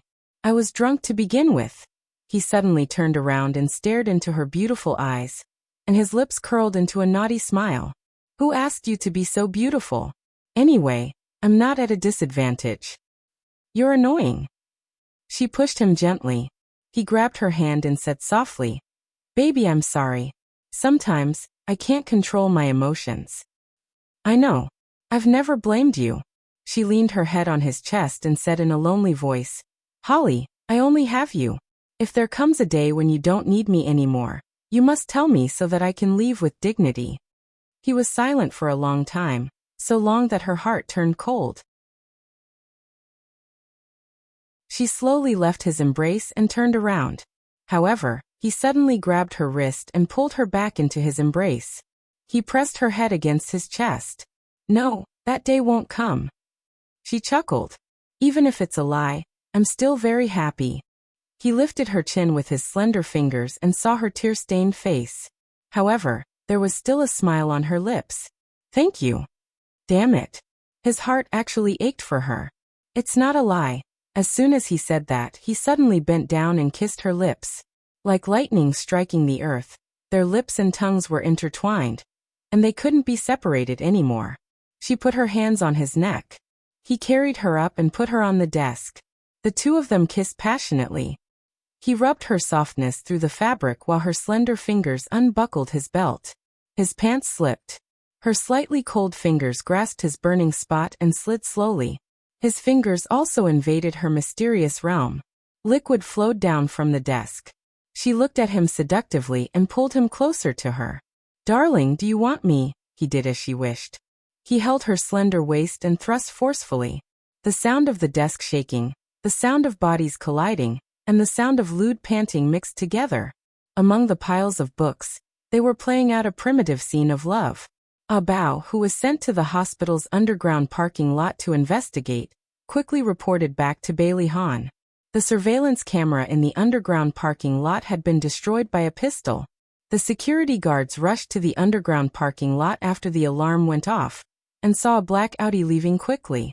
Because it was too fast, the security guards didn't see the license plate number clearly. Bao also contacted the maintenance engineer at the Rolls-Royce 4S store, and found out that the Rolls-Royce's fault was man-made. The person who did it was very skilled. If it wasn't for the expert, it was basically impossible to tell that it was man-made. Based on this clue, Bao used the information system of the Dark Knight family to investigate more than 20 names. These people were all experts in this field. Then, he investigated more than 20 people one by one to find the suspect. As for Mikakito, he had personally communicated with the people from the Transportation Bureau to take away the bomb fragments, and let the bomb experts in the Dark Knight family study them. The experts spent more than 3 hours to reassemble the fragments. After matching the images of the bomb with the system library, they made a shocking discovery. Young Master Shin, this bomb was developed by the Dark Knight family a few months ago. This type of bomb is usually smuggled to the Middle East countries. It's almost impossible to find it in Italy. Mikakito's eyes suddenly narrowed and his face darkened. He knew what this meant. It was very likely that this bomb was leaked out from the Dark Knight family. Who was that person?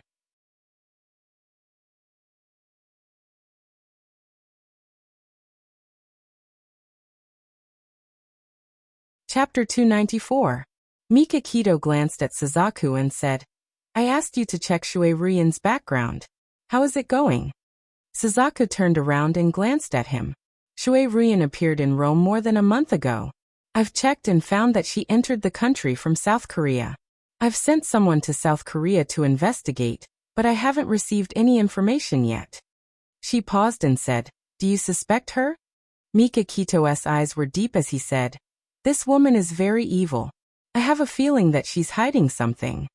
Suzaku nodded and said, "During my investigation, I found that she's like a mystery. She suddenly appeared with a perfect identity, but other than Holly, she has no other connections. I can't verify her identity." Mikakito said coldly, "She's very good at disguising herself." The phone suddenly rang, and Mikakito pressed the answer button. It was a call from Jiang Dao. "Boss, we've found the whereabouts of Raphael's painting, Xiao Woman in a Veil. The buyer is Earl Patrick from England. I'm on my way to England now. I think I'll be able to find out the seller's background soon." When Thunder was interrogated, he said that Jamie's men helped him dispose of the painting. If they could find out who sold the painting, they would be able to dig out Jamie's owner, and that person was Su Yunqian's backer. Mikakito said in a deep voice, "Let me know immediately if you have any results."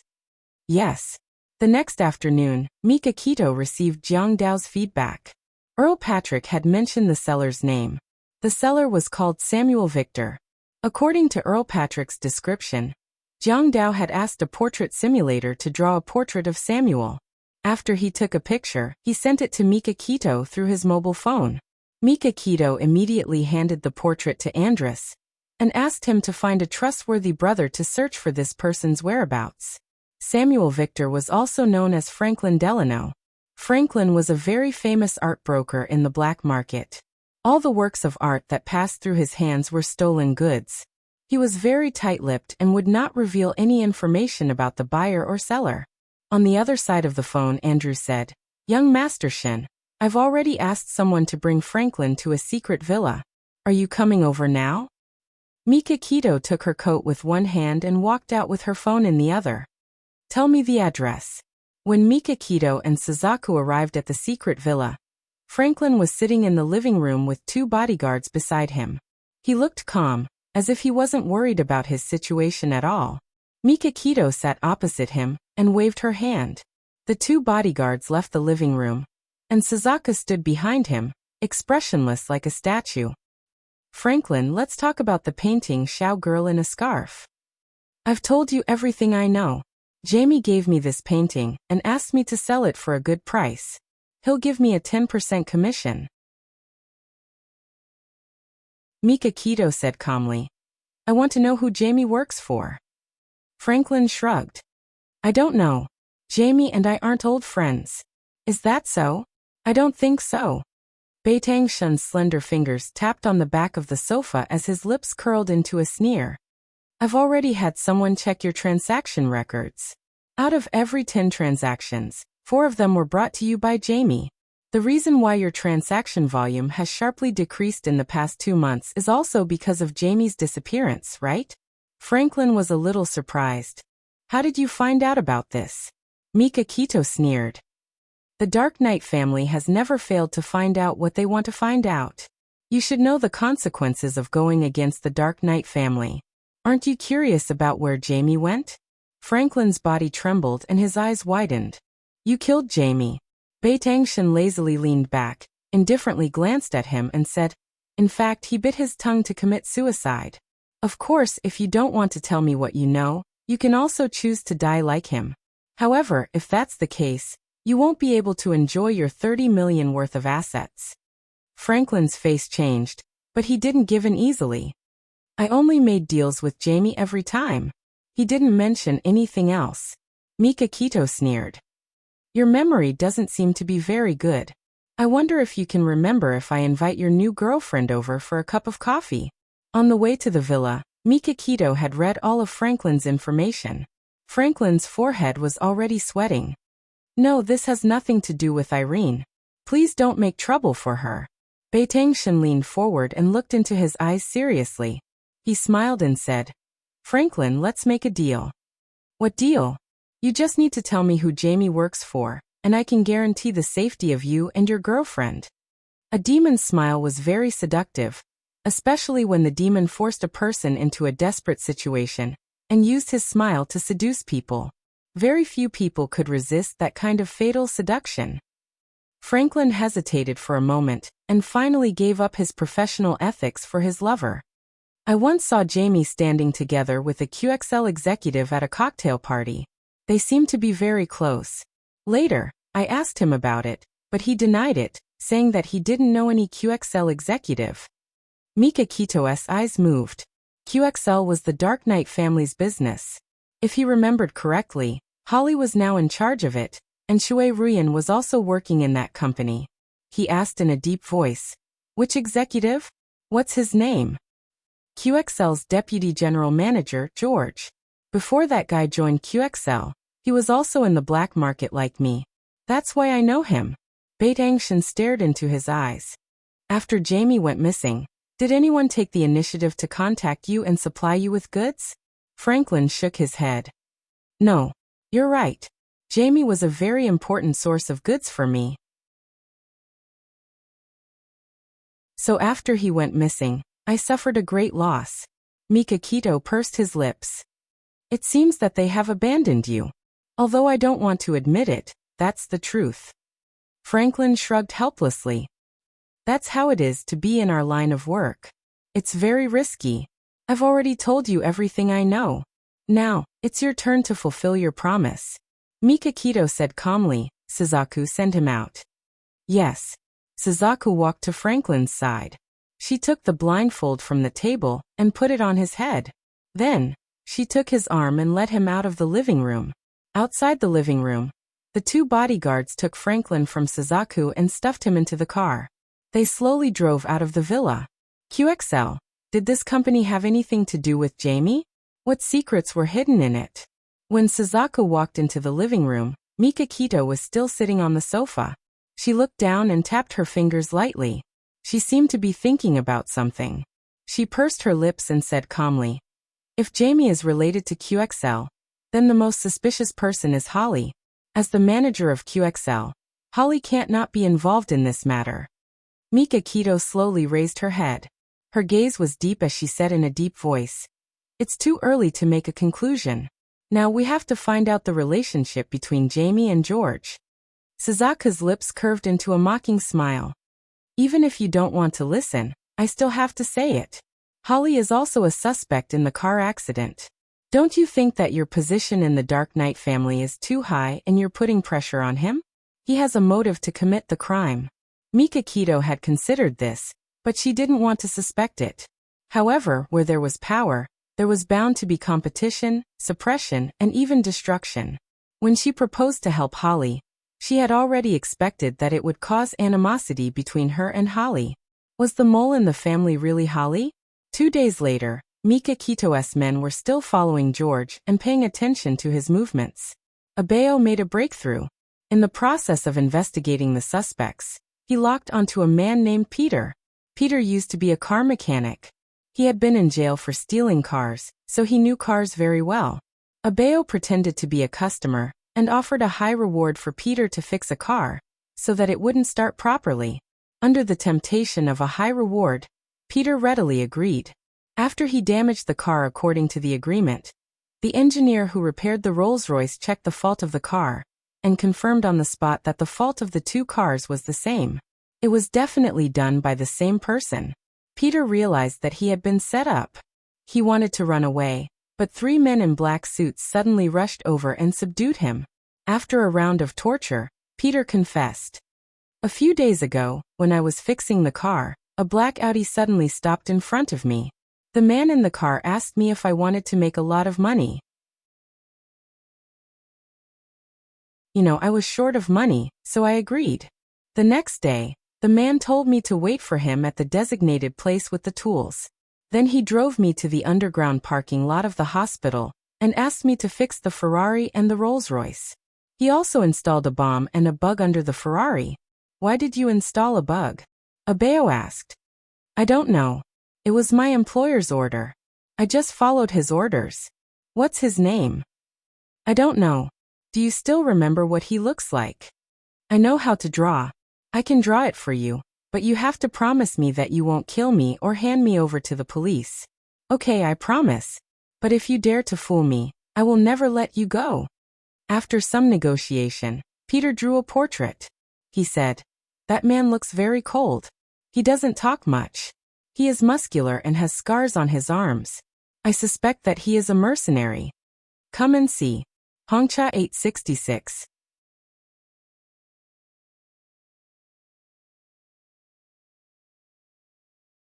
Chapter 295. Peter's portrait was soon sent to Mika Keto. Suzaku took a look at the portrait and frowned. I think I've seen this person somewhere before. Let me think. She held the portrait with both hands and paced around the room with a thoughtful look on her face. Mika Keto did not rush her and waited quietly for her answer.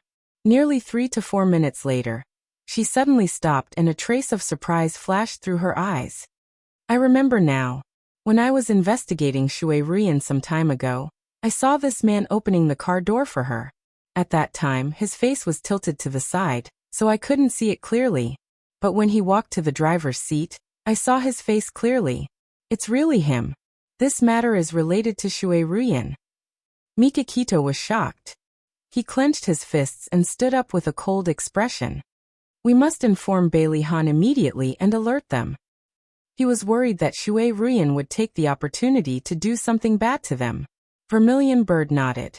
Just as she was about to call and tell Bailey Han about this matter, her cell phone suddenly rang. She glanced at the caller ID and quickly picked it up. She didn't know what the other party said, but her face became uglier and uglier. Finally, she revealed an expression of disbelief. What's going on? Mika Keto asked after she ended the call. Suzaku frowned and said concisely, Shui Ruyan is Su Yinqian. What? Mika Keto was shocked.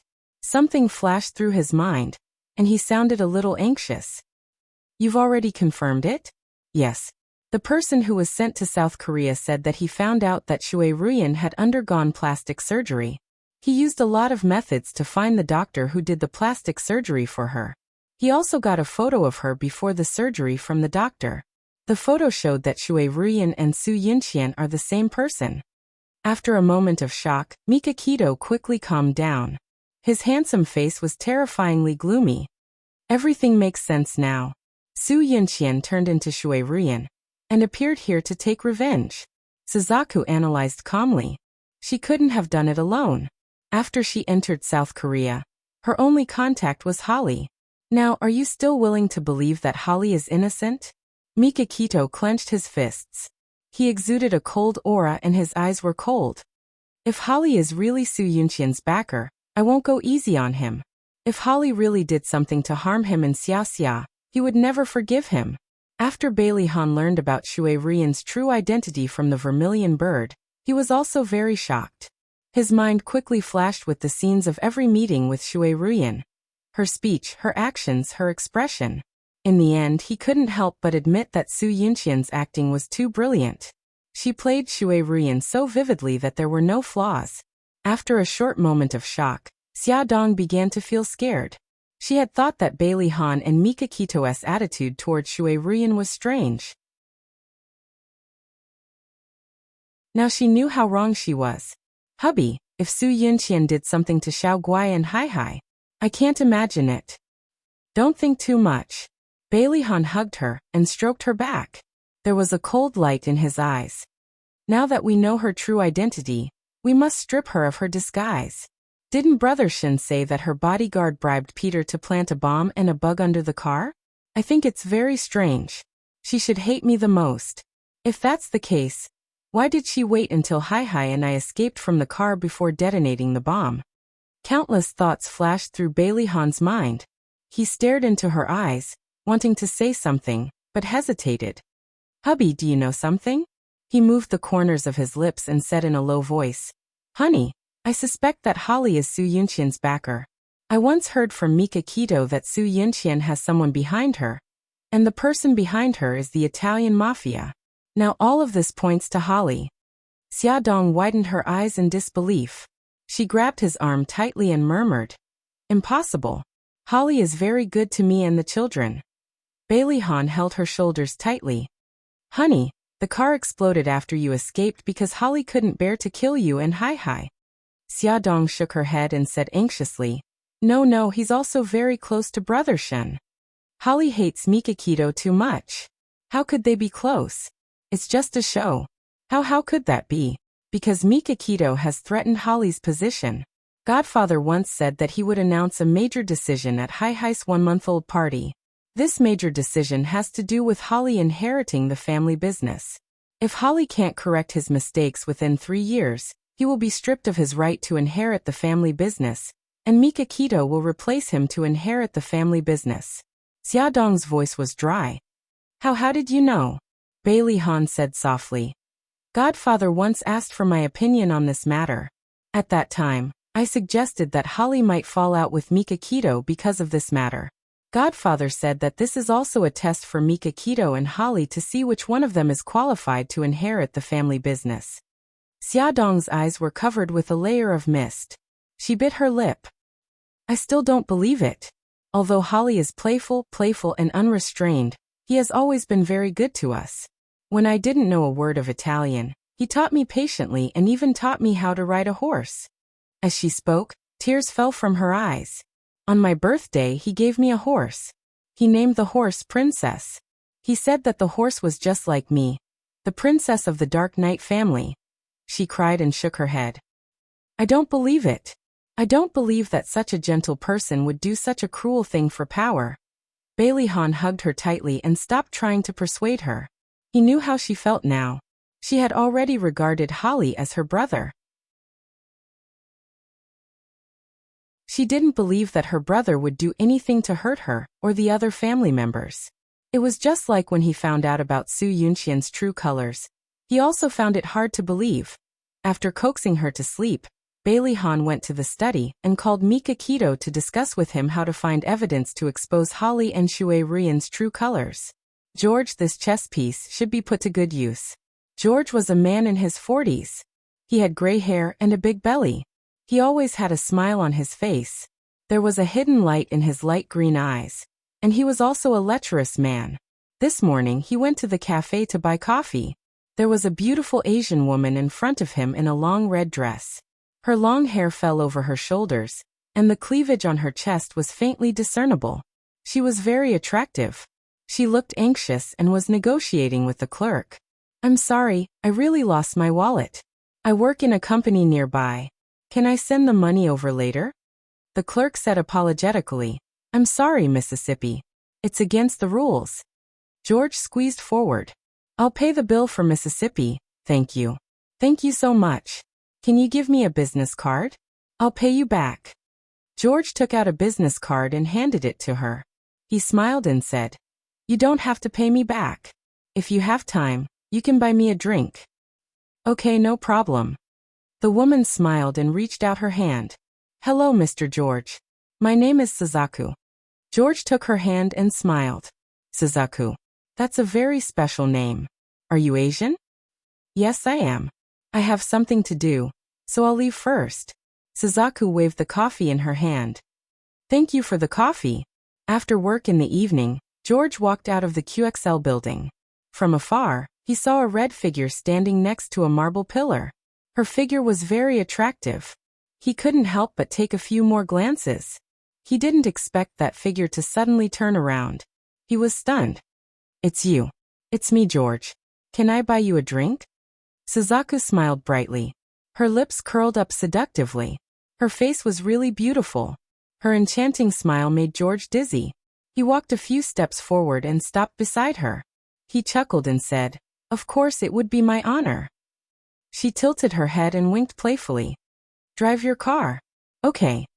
George drove his car over and opened the door for her like a gentleman. She smiled charmingly and sat elegantly in the passenger seat. George looked at her with a lustful gaze. Where are we going? Keynesian Hotel. I heard that the red wine there is very good. She stroked her hair elegantly and unconsciously licked her red lips. She was seductive and seductive. George's eyes were about to burst into flames. He couldn't help but glance at her chest. Without the cover of her hair, the cleavage was even more obvious. He took her words and actions as sexual innuendo and was overjoyed. He stepped on the accelerator, and the car sped towards the Keynesian Hotel. At the same time, Mikakito called Holly. Holly, there's something I think I have to tell you. Holly was about to have dinner with Shui Ruyan. When he received the call, he put down his knife and fork and leaned back. He said slowly, Ashin, what's the matter? Have you found out who caused the car accident? Mikakito said in a deep voice, No, I'm still investigating the car accident. However, during the investigation, I found that QXL's deputy general manager, George, used his position to steal the company's auction items and sell them to the black market. Holly's eyes narrowed. He exclaimed in disbelief, George? He really did such a thing? Yes. He also said that he wasn't the only one who did this in QXL. There were others like him who sold the auction items. My subordinate, Suzaku, is talking to him now. I hope he will confess to the others. Attention, Songshu 566.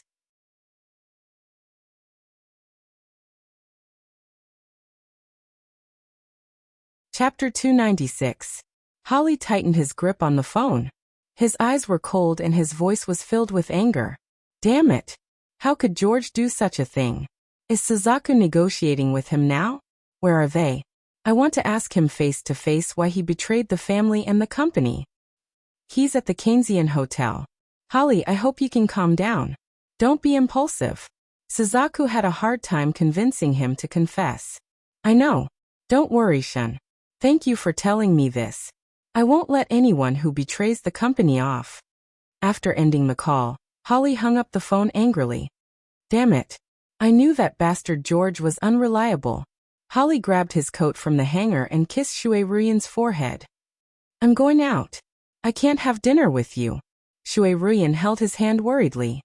Darling, don't worry. Maybe Mikakito is lying to you. She's trying to make you panic. Holly said coldly. I have my suspicions too. That's why I have to go there personally to see if George has confessed. Be careful. Shui Ruyan didn't say anything else and walked him to the door. Holly sped all the way. When he arrived at the hotel, Mikakito was already standing on the lawn in front of the hotel. He was wearing a black suit and stood tall and straight. Under the bright lights, he was as dazzling as a god in the night. Shin, why are you here? Holly walked quickly to him. Mikakito smiled. I'm worried that you'll be too impulsive and mess things up. Holly smiled embarrassedly. You know me best. Let's go in. Mikakito grabbed his arm. Don't be hasty. Suzaku had a hard time convincing George and promised him that she wouldn't hold him responsible. Only then did he agree to tell us the names of the others. If we go in now, he won't be willing to give up the names of the others. Holly tried to suppress the restlessness in his heart and smiled. Then what do you think we should do? Mikakito pointed at the glass window not far away. Look there. No wonder he was standing here. As long as he turned a little, he could see the hotel lobby through the glass window. Vermilion Bird and George were sitting by the window, facing each other. Although he couldn't hear what they were saying, he could clearly see the serious expressions on their faces. In the hotel lobby, Suzaku and George sat facing each other. George's face was solemn, and even his habitual smile had disappeared. He asked in a deep voice, "Who are you?" Suzaku said coldly, "It doesn't matter who I am. What's important is that my gun is pointed at your chest right now. Let me ask you, did you work with the thieves to steal QXL's auction item and sell it to Franklin through Jamie to make a huge profit?" In the past few days of investigation, they found that QXL had been visited by thieves who stole a large number of auction items at once. Under the table, Suzaku held a gun in one hand and aimed it at George's chest. However, the people standing outside the glass window didn't see it. George's eyes widened. How did you know? Before Jamie died, he already gave you up. He also said that Holly was behind all this. If you're willing to stand up and testify against Holly, I can spare your life. George was silent for a moment. Do you think I'll believe you just because you say that? I won't betray Holly. Suzaku smiled. George, I really admire you. For Holly, you're willing to bear the crime of betraying your family. But you didn't expect that in order to protect yourself, Holly planned to push all the blame to you. No, that's impossible. Suzaku pointed out the window. Look outside. You must know the man standing with Holly. Holly and Mikakito are here to testify against you. On the other side, Holly was getting impatient. Although he could see their expressions, he couldn't hear their conversation. He shook his head and said, "No, I'd better go in and take a look. I want to hear George say the names of those traitors in person." Mikakito patted him on the shoulder and smiled. "Holly, when will you change your temper?" George clearly saw Holly's irritable expression and how Mikakito comforted him. George automatically took it as a form of comfort after shirking responsibility. George began to feel uneasy. If Holly really pushed all the blame to him, he wouldn't be able to forgive himself even if he died 100 or 1,000 times. He took a deep breath and said, "Okay, I agree to tell you everything." Just then, there was a rush of footsteps. Holly's tall figure strode towards them. George's back was to the door, so he didn't see him. Suzaku glanced at Holly out of the corner of her eye. She calmly put away the gun under the table and said, "Are you sure you want to tell me everything?" "Yes, I'm sure." "Very good." These two sentences just happened to fall into Holly's ears. He was already standing by the table, staring at George with an ashen face. "George, how dare you steal the company's collection?" George was shocked. His first reaction was to look at Suzaku. Suzaku shrugged and said, "He has already put the blame on you. Am I right?" George was irritated by her expression and stood up abruptly. "Holly, you know that I was following your orders. Damn it, how dare you frame me? George, you must be tired of living." Holly stared at George coldly. George was too familiar with that gaze.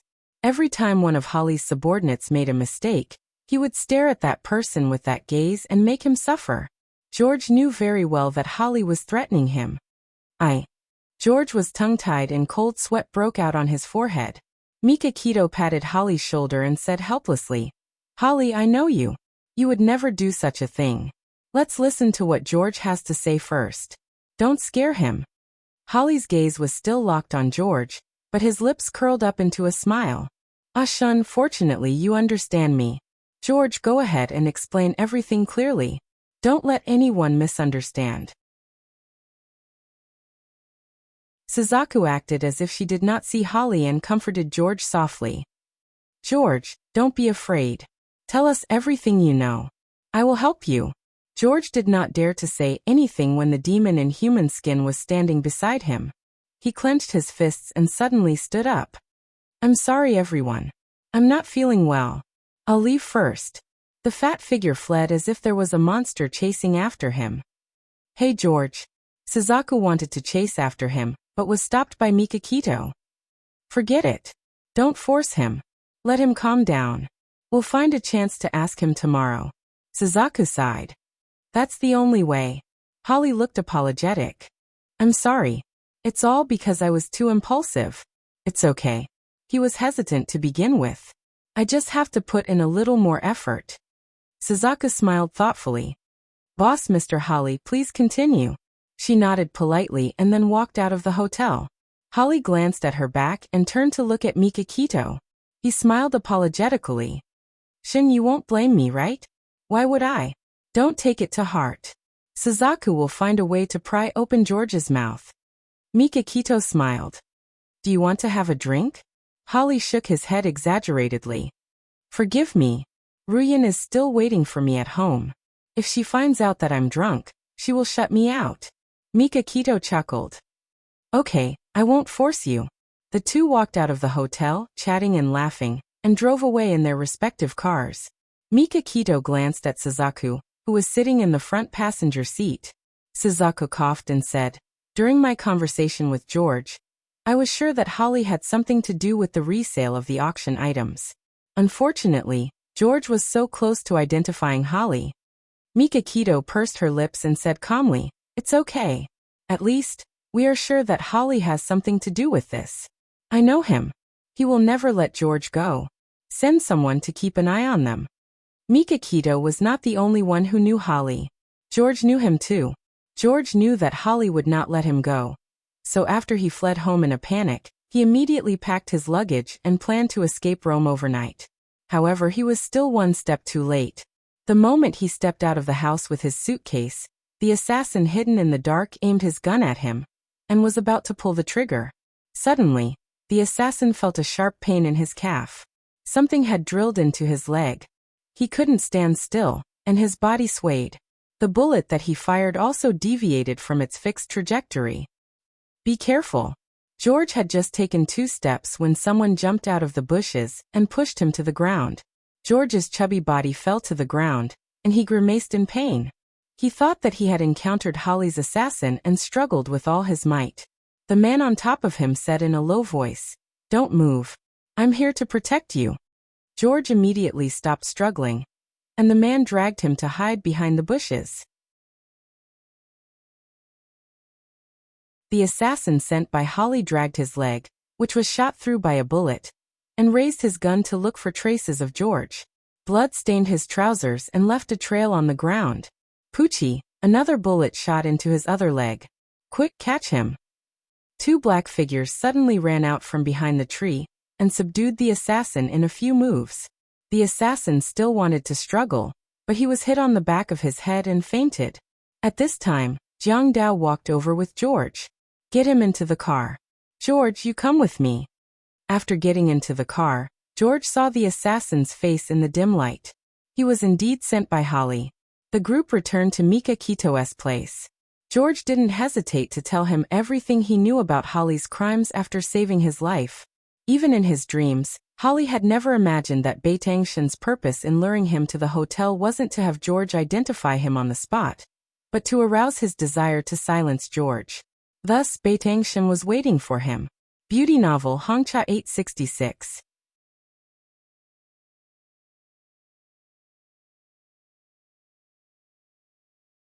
Chapter 297. They had done a good job. They had gotten George's testimony and found out that the unlucky killer was the one who had bribed Peter to destroy the car and plant the bomb in it. The killer was called Mickey, a mercenary. He was also Holly's best bodyguard. It was not hard to explain why Holly would ask him to do the dirty work of silencing people. Mickey had a strong mental fortitude. After he was arrested, he did not say a word, let alone testify against Holly. Suzaku glanced at Mickey, who was imprisoned in the iron cage, and asked Mikakito's opinion. Should we torture him? Baitangshan raised his right hand as a cold smile appeared on his face. There's no need. His existence is already a very good piece of evidence. Even if Mickey did not speak, there were other witnesses. It was enough to bring down Holly. Mikakito went to the castle and talked to Tomac for more than an hour. He presented all the evidence he had gathered during this period of time to Tomac. Tomac was, after all, someone who had been through a lot. He did not show any signs of shock, nor did he try to find an excuse for Holly. He remained silent with a complicated look in his eyes. There was disappointment, sadness, anger, and a hint of struggle. After a long time, Tomac said slowly, "Tomorrow is Hai-Hai's full moon party. We will expose him and Shui Rian's true colors then." Mikakito was stunned. "Godfather, are you sure about this?" Holly was his nephew. Mikakito felt that it was not easy for him to not cover up for Holly. "Do you think I am too cruel?" Tomac sighed with a sorrowful expression.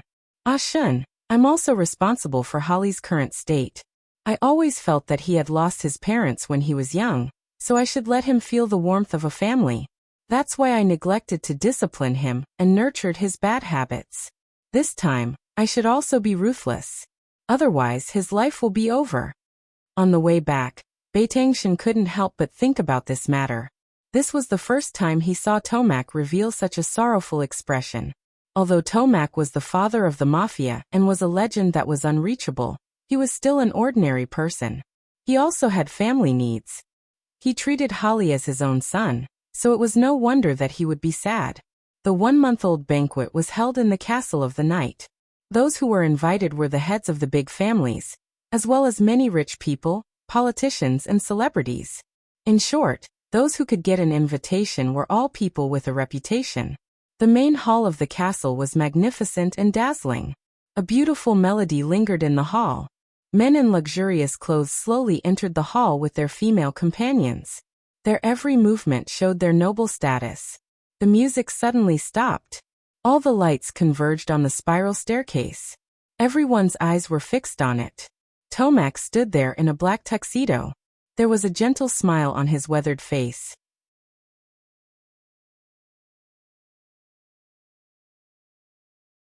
The two of them teased each other for a while more. Sam suddenly said, "Old man, why don't I see Holly and Ah Shun?"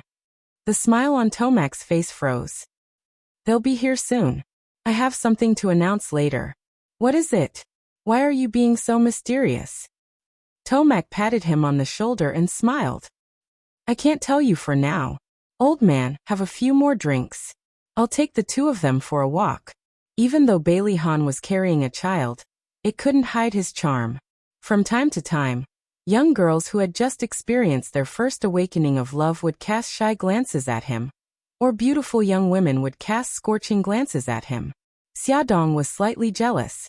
Fortunately, the man beside her had his eyes on her, and Hai-Hai from beginning to end. It seemed that he didn't notice the gazes of those women at all. Xiaodong looked at his gentle expression when he teased Hai-Hai and couldn't help but laugh. Bailey Han turned to look at her. Suddenly, he put an arm around her shoulders and lowered his head to kiss her face. She blushed and whispered, "What are you doing? There are so many people here." He chuckled softly. "I think I can taste something sour." Embarrassed, she pushed him away a little, trying to find a hole to hide in. His laughter was mellow and sexy. It sounded like he was in a good mood. "I like it when you're jealous." Xiaodong felt that she couldn't live any longer. Fortunately, her godfather helped her out. He stood in the middle of the hall, knocked on his wine glass and said, "Everyone, there's one more thing that I would like to announce to everyone during the 1-month celebration." Everyone's attention was focused on Tomac, including Xiaodong and Bailey Han.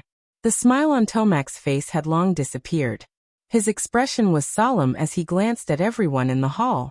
Finally, his gaze landed on Mikakito and Holly, who were slowly walking in from the entrance of the hall. Everyone followed his gaze and saw Mikakito and Holly. They automatically parted to make a path for them. The two of them walked closer and closer until they were surrounded by everyone. Then they walked to Tomac's side and stood still. Holly's blonde hair was slightly curly, and there was a polite smile on his handsome face. His silver suit made him look tall and slender. On his right, Mikakito was wearing a black suit. Her facial features were cold and expressionless, and she exuded a dignified and mature charm. Tomac glanced at everyone and said in a deep voice, "I hereby announce that I, Tomac, will sever ties with Holly. All of Holly's assets will belong to the Dark Knight family, and the family has the right to take back all of his assets." The smile on Holly's face froze.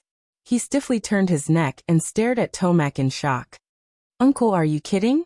Tomac said calmly. "This is not a joke. Holly, you know very well what you have done. From this moment on, we are no longer uncle and nephew. Now please leave." The crowd was in an uproar. They were also stunned. Sam stood up and said sternly, "Tomac, don't be rash. If there's anything, talk to Holly." "There's no need to talk. There's no turning back for this matter. Holly, I hope you can learn from your mistakes and turn over a new leaf." Tomac turned around and no longer looked at Holly. His tone was cold and emotionless. "Leave. I don't want to see you again." The crowd whispered, and guess what had happened? All kinds of eyes fell on Holly. Some were sympathetic, some were disdainful, some were suspicious, but most of them were shocked. Holly clenched his fists. He couldn't hear what the people around him were saying. The only thing in his mind was Tomac's words. He wanted to sever ties with him and confiscate all of his assets. No, how could he do this? He was his nephew. Why was he so heartless? Holly's eyes were burning with anger. He stared at Tomac's back. His body was stiff. He stood still and didn't move an inch. Tomac had his back to him and shouted coldly, "Butler, please ask Mr. Holly to leave. Welfare Xingwu 799.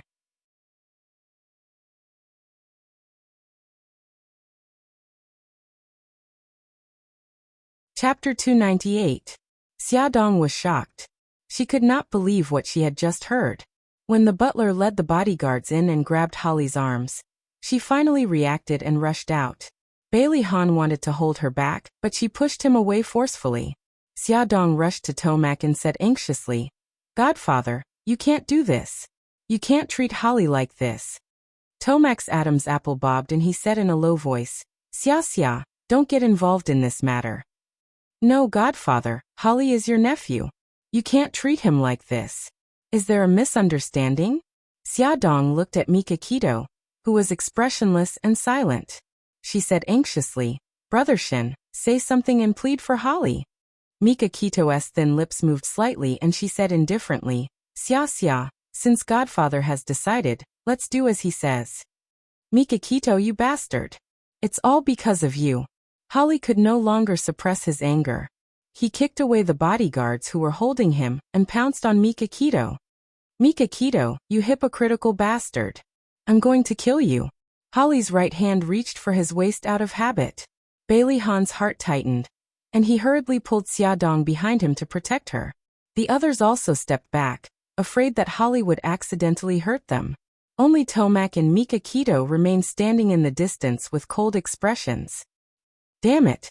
Holly did not touch the pistol, because when the bodyguard approached him, he had already taken away his weapon when he was unprepared. He had already lost his head due to anger. His punches and kicks were filled with fierce killing intent. Beitangshen responded calmly and began to fight with him. Mikakito held his arms and said coldly, "Holly, if you continue to cause trouble, you'll only embarrass yourself more. Beitangshen, all of this is your fault. You took away everything that belongs to me. I will not let you off." Holly's eyes were spewing fire, and his killing intent was wreaking havoc. He suddenly attacked and punched Beitangshen's chest. While dodging, Beitangshen kicked sideways, hitting Holly's abdomen. Holly held his abdomen in pain and stared at Beitangshen with eyes filled with hatred. Tomac suddenly shouted, "Enough! Someone, hurry up and drag Holly out of here." 3 or 4 bodyguards rushed up and spent a lot of time subduing Holly, who was trying to resist. The bodyguards dragged Holly out of the hall. Holly did not give up and shouted hysterically, "Uncle, why are you doing this to me? Why?" Tomac's face turned ugly. He clenched his fists tightly and tried to suppress the anger in his heart. This bastard still did not know how to repent. "Why are you doing this to me? Don't you remember what you promised my father? You said that you would take good care of me." Holly was dragged out and kept turning back to roar. Tomac's face was ashen. He suddenly shouted, "Stop!" The bodyguard stopped. Holly thought that there was a chance for a turnaround and quickly pleaded, "Uncle, no matter what misunderstanding there is between us, please give me a chance to explain." "Good, very good. I'll give you a chance." Tomac's voice was bone-chilling. "Let me ask you, did you steal QXL's collection and sell it to the black market? Did you get someone to destroy Ahan and Ashin's car, and plant a bomb under Ashin's car?" Tomac's continuous questioning was powerful and resonant. It was like a bomb exploding in the empty hall, shocking everyone. Holly denied it. No, I didn't do any of these things. I've been wronged." Tomac's eyes were filled with disappointment. Things had already come to this point, but Holly still refused to admit his mistake. "Ashun, take out the evidence and convince him." Those who attended the banquet in the hall were all influential people. Tomac wanted to save some face for Holly, but since he refused to repent, Tomac wanted to expose him in front of everyone so that he could no longer quibble. Mika Kito was already prepared. She waved her hand, and Abeo and Jiang Dao each walked into the hall with a man in tow. Peter was caught by Abeo, and Michael was caught by Jiang Dao. Peter pointed at Mickey's nose and said, "This is the man who paid me $1 million to destroy 2 cars and install a time bomb under the Ferrari." Tomac said coldly, "Michael is your bodyguard. Weren't you the one who ordered him to do all these?" Holly was about to say something, but George, accompanied by Suzaku, stepped forward. He didn't dare to look directly at Holly's angry eyes and said submissively, "Sir, I can testify that it was Holly who ordered me to sell the company's auction items to the black market. This is my account book for the past few years." George took out a small account book from his chest, bowed, and handed it to Tomac respectfully. Tomac flipped through the account book and stared at Holly coldly. "It's clearly recorded in black and white. What else do you have to say now?" Holly's face turned pale. He gritted his teeth and said, "I admit that I ordered George to do those things, but I didn't order Michael. I had nothing to do with the car explosion." Mika Kito suddenly said, "Do you mean that Michael didn't collude with Peter to kill me and Bailey Han under your order?" "Yes, that's right.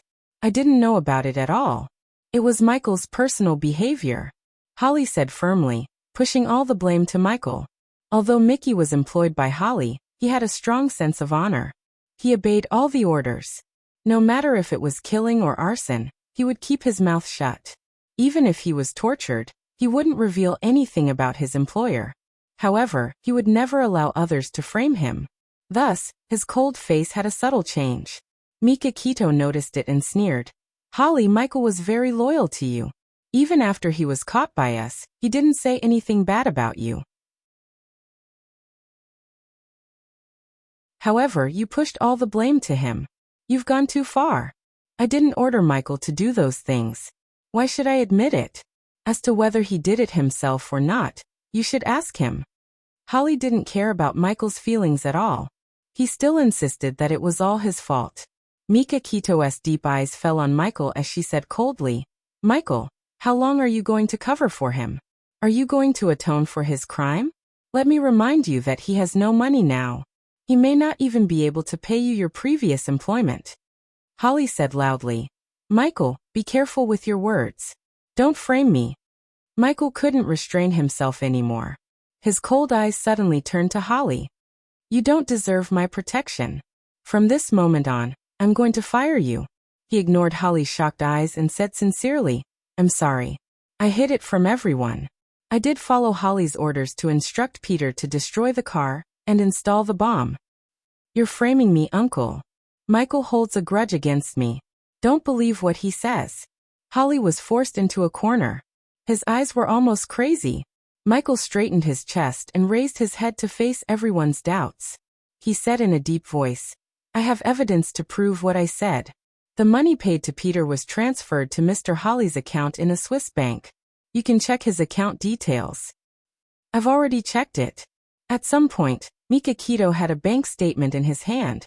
He raised the statement in his hand and said, "You can take a look. On the day of our car accident, there was a remittance of 1 million yuan to Peter's account."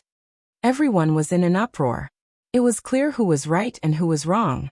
Xiaodong's legs went weak and she almost fell. Bailey Han supported her with one hand. He felt sorry for her. This fool was always so kind and unguarded against people close to her. Mikakito lowered his eyes and took out another statement. He said slowly, Holly, I'm very curious about this money. You once transferred 2 million yuan to a plastic surgery hospital in Korea. Why did you do that? Holly's eyes were red. He said word by word. This is my private matter. I don't need to explain it to anyone. Mikakito's lips curled into a mocking smile. If you don't want to explain, then I'll have to find the answer myself. You transferred the money to a plastic surgery hospital in Korea because the woman you love the most is going to have a plastic surgery in Korea. Her name is... Holly looked flustered and begged with his eyes. No, don't say any more. I admit it. I admit it. Beitang Shun's thin lips were tightly pursed as he looked at the man in front of him who was pleading with him. The scene of them drinking and chatting together appeared in his mind. He had thought that they would become brothers, but Holly had ruthlessly put them to death for the sake of power. Bailey Han saw Mikakito's hesitation. He suddenly took a step forward and said coldly, That woman is Su Yunqian.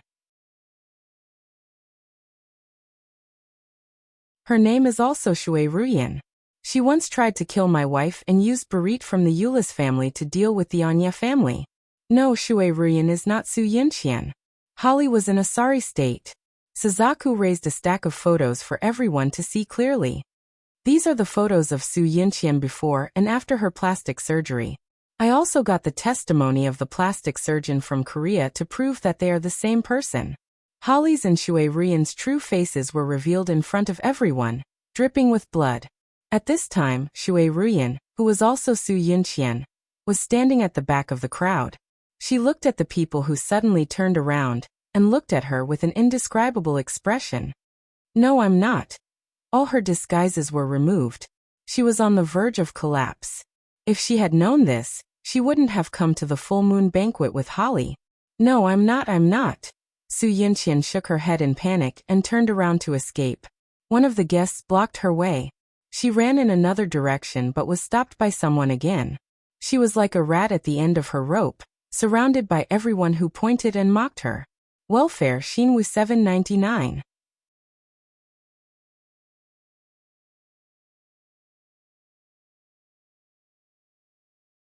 Chapter 299. Su Yunqian knew that she was done for. Holly was also done for. She slumped to the ground and raised her head to look at the indifferent faces around her. Their disdainful gazes were all too familiar to her. In a city, she was driven into a corner by all the scandals and could only come up with the idea of faking her death, intending to change her appearance and start over again. However, she still fell into the hands of Beitang Shun. She hated it and could not accept it. Su Yunqian's tears flowed out of her eyes. A beauty was indeed a beauty. Even when she cried, she was still beautiful enough to move people's hearts. However, no one pitied her because everyone had seen through her ugly appearance. The farce ended just like that. Tomac was mentally and physically exhausted. He did not want to look at Holly and Su Yunqian anymore. He turned his back to the crowd and waved his hand. Drive them out. Holly's originally high-spirited face was stained with a layer of gray. The bodyguards dragged him and Su Yunqian out of the manor's gate. All their bank cards and credit cards were suspended. Their cars and villas were confiscated. They no longer had a place in the company. In an instant, they had gone from being billionaires to penniless paupers. Today was supposed to celebrate Hai-Hai's 1-month-old birthday, but we ended up making a fool of ourselves. Please forgive us. Tomac sincerely apologized to the guests. We're all old friends. You don't have to be so polite. That's right. Please don't take it to heart. Everyone comforted Tomac. Although the banquet was somewhat affected, fortunately, there were some guests who were good at livening up the atmosphere. Everyone soon became lively again. Bailey Han glanced at his listless wife and whispered, Honey, you're tired. Take Hai-Hai upstairs and rest first. Xiaodong was in no mood to entertain guests because of what happened to Holly. She forced herself to cheer up and bid farewell to Tomac and Mikakito.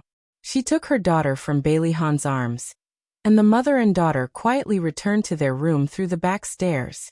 After returning to the room, Xiaodong put the sleeping Hai into the crib and asked the nanny to take good care of her. Xiaodong unknowingly walked to the observation deck of the castle. Through the binoculars, she looked into the distance and saw Holly and Su Yunqian still hugging each other tightly at the entrance of the manor. After an unknown period of time, they finally let go of each other and left the manor hand in hand.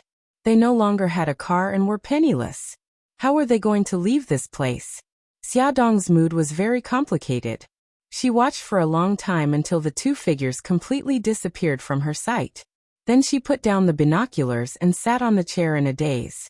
Her mind was in a mess. Holly was Su Yunqian's backer. So every time Su Yunqian hurt her, Holly knew about it, right? How could he be so cruel? On one hand, he was very gentle to her. On the other hand, he helped Su Yunqian hurt her. How could he trample on her trust in him? Xiaodong was angry and sad. She didn't know how long she had been sitting on the rooftop. It was only when Bailey Han came up that she found out that the banquet had already ended. Cece had also woken up, and the nanny was taking care of her. He thought that she had disappeared, and was so anxious that he was sweating profusely as he searched everywhere for her. "I'm sorry, honey." She lay in his arms, feeling very depressed. "Don't do this again in the future. Godfather has asked all the servants to look for you." Bailey Han kissed her forehead. "You've worried me to death." "I'm sorry." She blinked and tears fell down. "I'm just not in a good mood. I want to be alone for a while."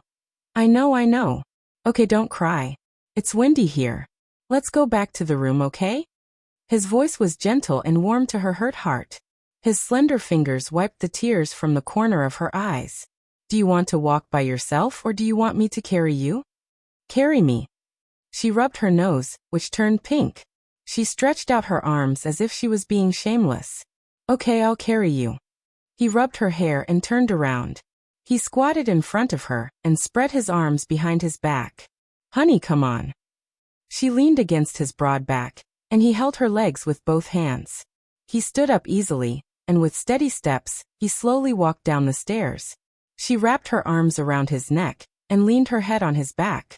She murmured, "Honey, am I too silly?" Bailey Han's gentle voice was heard. "My wife is not silly. She's just too kind." She hugged him tightly, touched. He interrupted without any sense of beauty. "Honey, my neck is about to suffocate." She chuckled and loosened her grip on him. She could not see that the smile on his face was gentle, and there was a smile in his eyes. Holly and Su Yunqian had been walking on the road for more than an hour. Su Yunqian's feet were scraped by her high heels. She could not take it anymore. She stopped and bent down to check her injury. Holly turned to look at her. "What's wrong?" She frowned. "My feet are scraped. Let's rest for a while." Holly helped her lean against a big tree by the road. This area was a little desolate. It was very close to the road where Barit had encircled and suppressed Bailey Han. Holly was touched by the scene. He looked at the forest in the distance and said in a desolate tone, "Now I have nothing." Su Yunqian looked at his handsome side profile, and an indescribable feeling surged in her heart. She slowly hugged his arm and said gently, "You still have me, Holly. Even if the whole world abandons you, I won't abandon you." Holly hugged her tightly. His deep eyes shone with tears. "You'll suffer if you follow me." She chuckled. "I've already mentally prepared myself. When I had nothing, you were the one who saved me. Now let's rely on each other." He was very touched, but he had to remind her of the reality. "We don't have a single cent on us. We don't have a place to stay tonight either. Don't be afraid. We still have these things." Su Yunqian withdrew from his arms and took off the pearl earrings on her ears, the diamond necklace on her neck, and the ruby bracelet on her wrist. These things should be able to sell for hundreds of thousands. Holly felt sad. He looked down at his wrist, took off the gold watch on his wrist and put it in her hand. "And this watch? Actually, we still have a lot of things." Su Yunqian smiled. She didn't know if she was comforting him or herself. "Yes, the most expensive thing is you." Holly kissed her forehead gently. "Thank you for being willing to accompany me." "You're welcome." She chuckled and put all her belongings in his suit pocket. She held his hand. Let's go. We still have to rush back to the city before it gets dark. They couldn't possibly spend the night in the wilderness. Suddenly, a car drove over. Holly waved his arms, hoping that the other party would give them a ride. He didn't expect the other party to have no intention of stopping at all. He stepped on the accelerator and sped past. Another car drove over. Holly shouted, "Please stop the car." The car slowed down. Holly happily held Su Yunqian's hand and ran over. The car window rolled down, and a familiar face popped out. It was the head of the Phil family, Sam. Holly was stunned for a moment, then he smiled. "Uncle Sam, can we take your car back to the city?" "I'm sorry, Holly." Sam rejected him without hesitation. "Uncle Sam." "Driver, drive." The car sped away. Holly tightened his grip on Su Yunqian's hand, and his expression was terrible. Su Yunqian looked at him worriedly. "Darling, it's okay. We can walk back." Holly shook his head and muttered, "You don't understand. The old man has really made up his mind. Even Sam won't help me. No one else will dare to help me." He was right. They met many guests coming out of the castle along the way. When they saw Holly waving his hand to stop the car, they didn't have any intention of stopping. It was as if they didn't see them. They spent more than an hour and finally reached the suburbs. There were 2 big blisters on Su Yunqian's heels. Holly helped her stand by the roadside. It wasn't easy for them to hail a very old car. The driver was an honest middle-aged man. When he saw that they were dressed extravagantly but looked very haggard, he thought that they had encountered a gangster. Su Yunqian made use of his sympathy to admit that they had encountered a gangster. "Sir, can I trouble you to send us to the city?" "Of course. I happen to be going to the city too." The driver was kind and agreed to take them to the place they had mentioned. There were many antique shops in the area where they got off the car. Su Yunqian asked for Holly's opinion and sold the pair of pearl earrings for 10,000 euros. The two rented an apartment. It wasn't very big. It had 2 bedrooms and 1 living room. However, it was fully furnished and the surrounding environment was good. They couldn't ask for too much when they were short of money. The other jewelry was sold for a total of 500,000 euros, which was not a small amount for the 2 of them. However, the 2 of them were used to living a luxurious life and suddenly became poor. They couldn't adapt for a while and spent money like usual. It wasn't until a week later that they suddenly realized that they only had 300,000 euros left in their savings. Su Yunqian was cooking in an LV dress. She put 2 breakfasts on the table and said, "Darling, we can't just sit around and eat. I'll go out and look for a job." In the past week, Holly went to many companies and submitted a lot of resumes, but they were all rejected. There was no other reason. His job requirements were all at the level of deputy general manager. Finally, a small company was willing to hire him. However, the personnel department received a call from the Castle of the Night and rejected him again. Holly held the knife and fork with both hands and was silent for a long time. "Darling, I'm sorry. I can't give you anything now." "It doesn't matter." Su Yunqian hugged him from behind and said softly, "In fact, I have nothing to do at home every day. It's better to go out and look for a job. It won't be too boring." Ad. Hongcha 866.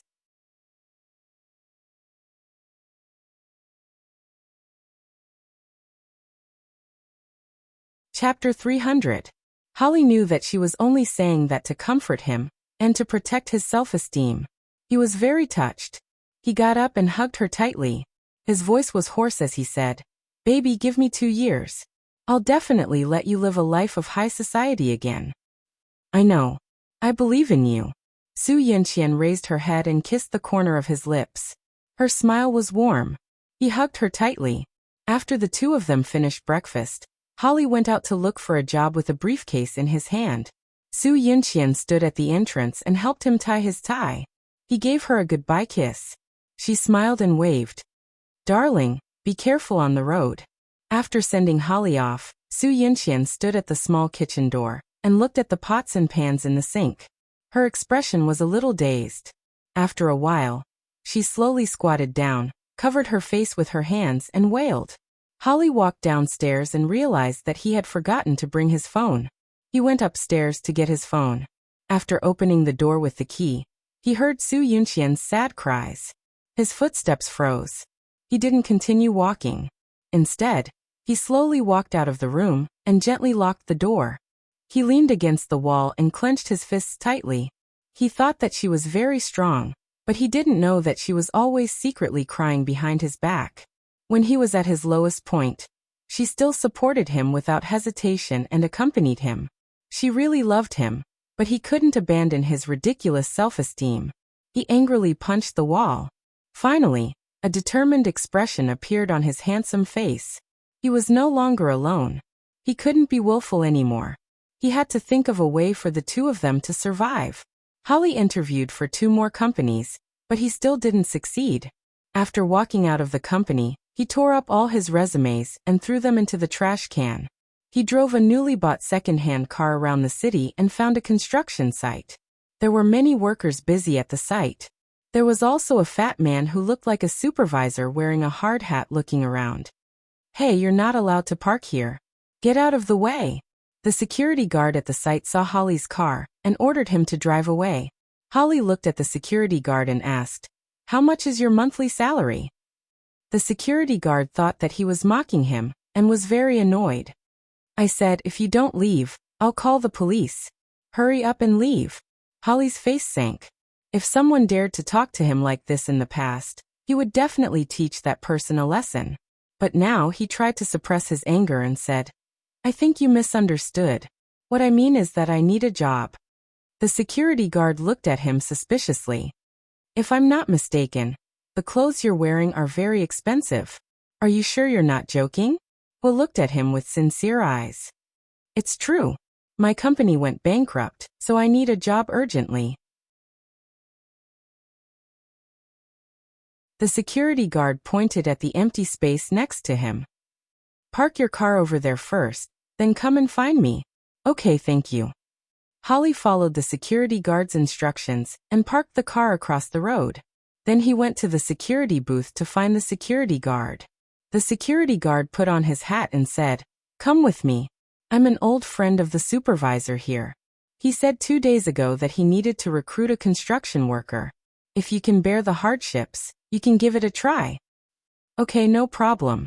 By the way, what's your name?" "Holly." The security guard took Holly to the fat supervisor. "Gary, this guy named Holly wants to find a job. Aren't you short of people? What do you think of him?" Gary looked Holly up and down and narrowed his small eyes. "Young man, are you really going to work at a construction site? This is a very hard job. I think you're more suited to work in an office." "I'm not afraid of hard work. I want to support my family." Gary nodded. "Well, you can try to work for a week. If there's no problem, I'll hire you. You'll work 8 hours a day, 25 euros per hour, and your salary will be paid daily. When you become a regular worker, your salary will be raised to 30 euros per hour. We'll also buy you insurance and you can enjoy the welfare policy." Holly nodded. "I understand. Can I start working now?" "Yes." "Hey Chester, come over here." Gary shouted at the top of his voice. A tall, thin black man ran over. "Gary, what's the matter?" "Chester, this is the new Holly. Take care of him. Be careful." "No problem." Chester reached out his hand. "Hello, Holly. Welcome." Holly looked at his hands that were covered with lime. He hesitated for a moment and politely shook his hand. "Hello, Chester. Well, now I'll take you to work." Holly and Chester walked away. The security guard looked at their backs and said, "Gary, I didn't expect you to hire him so easily." Gary pressed down on his helmet and said, "I didn't expect him to come to my site either." The security guard was surprised. "You know him?" Gary shrugged. "I guess that all the bosses in Rome know him now. The Dark Knight family has already sent his photo to us." "Why? Is he wanted by the Dark Knight family?" "Idiot, he's Tomac's nephew, but Tomac has cut ties with him. Tomac told all the big companies in Rome that they are not allowed to apply for Holly." "Then you're in trouble. Tomac only forbade big companies from applying for him. Of course, our small site is different. What's more, he's not applying for an executive position, but for a construction worker at the bottom. This is allowed." "That's strange. Does Tomac want to shut Holly out or help him? Gary shrugged. On the surface, he's shutting him out, but in fact, he's helping him. A proud person like him can only grow up after experiencing setbacks and putting him at the bottom. So that's how it is. Tomac has really put a lot of thought into this. I hope that guy lives up to Tomac's efforts. With the help of Chester, Holly began to familiarize himself with his work. It was all physical work and very dirty. He couldn't help but want to run away several times. But when he thought of Su Yunxian's painful look, he gave up the idea of running away. On the other hand, Su Yunxian also began to look for a job. She browsed a lot of job postings on the internet and in newspapers. But when she called, she was turned down. She intended to use her skills to visit many antique shops and auction companies, but no one was willing to hire her. She really understood the pain and humiliation that Holly suffered when he was looking for a job. She carried her handbag and walked on the busy street. Looking at the hurried crowd, she suddenly felt very tired.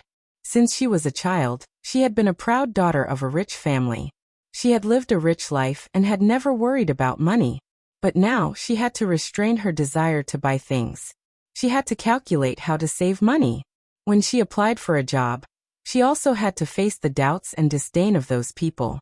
She had had enough. She walked into a high-end coffee shop. This coffee shop was located in the Plaza de España. It had a history of hundreds of years. The decoration was elegant. There were expensive paintings hanging on both sides of the corridor. The quiet atmosphere and rich historical background attracted a lot of customers. Su Yunxian sat on the dark red velvet sofa and ordered the most expensive coffee. Holding the coffee cup, her fingers were trembling. She was struggling in her heart. Should she leave Holly? Could she really leave him?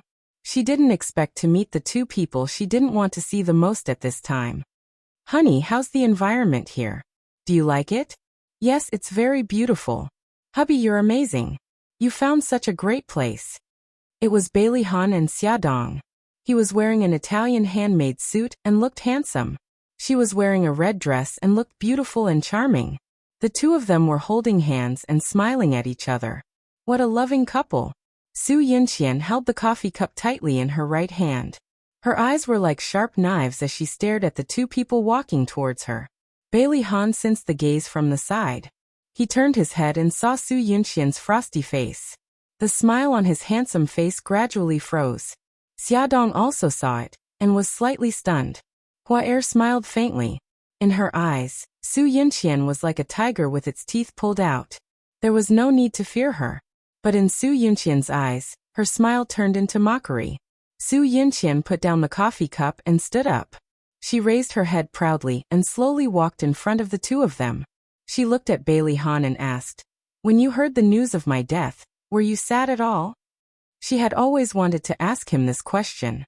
Bailey Han said faintly, "No, you're not worth it." Su Yunxian's expression changed, and her eyes were filled with hatred. "I gave up everything for you, but all I got in return is not worth it." "Bailey Han, do you have a heart?" "Yes." Bailey Han's gaze fell on Xiaodong, and the corners of his lips curled up warmly. "My heart is with my wife. As for your life and death, I don't care at all, Bailey Han." Su Yunxian's beautiful face was distorted with anger. She raised her arm and slapped his handsome face. A hand grabbed her wrist. It was Xiaodong. Xiaodong laughed coldly. "Su Yunxian, do you think I'm dead? How dare you hit my man?" She grabbed Su Yunxian's wrist and pushed it hard. Su Yunxian staggered back and almost fell. As she retreated, she bumped into the waiter who was holding a tray, and the cup of hot coffee splashed all over her back. "Ah!" she screamed miserably. The skin on her back was in excruciating pain. I'm very sorry, Mississippi. Please come with me to the changing room to treat your burns." The waiter, who was wearing a tuxedo, had undergone strict training and was not flustered in the face of danger. He invited her politely. Su Yunxian pushed the waiter away and rushed in front of Xiaodong. She shouted angrily, "Xiaodong, you be *tch." Before she could finish scolding, Xiaodong suddenly raised her hand and slapped her hard on the face. Slap. Everyone was stunned, and they turned their shocked and curious gazes over, including Su Yinqian. She covered her face in shock. Xiaodong slowly retracted her hand. She looked down and moved her wrist. Her expression was nonchalant. Su Yinqian, I've wanted to hit you for a long time. Today, I finally got my wish. As she said that, she suddenly raised her head and stared sharply at Su Yinqian. You think you love Ahan, but you're wrong. You don't love him as a person.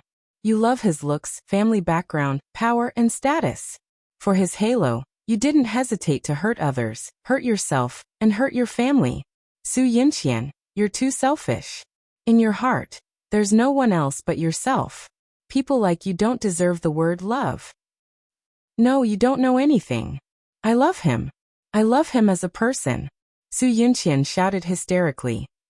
If you really loved him, you wouldn't have lied to him. You wouldn't have hurt his family. You wouldn't have used your life to threaten him. You wouldn't have destroyed his happy family. Xiaodong's every word was powerful and aggressive. Her eyes were cold and ruthless. She stripped Su Yinqian of her pretense in front of everyone. No, it's not like that. Su Yinqian still wanted to pester her, but Bailey Han looked at her coldly.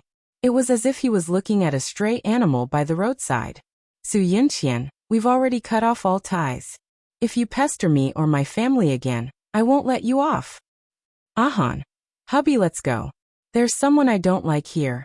No matter how good the environment is, my mood will get worse. Wifey, you're right. Xiaodong held Bailey Han's arm.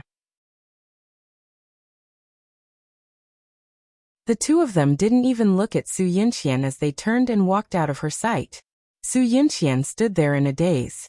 The skin on her back was burning with pain, reminding her of how pathetic she looked now.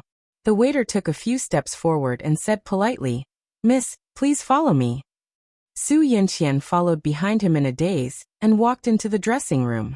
After a while, a waitress came in with a medicine box and helped her deal with the burns on her back.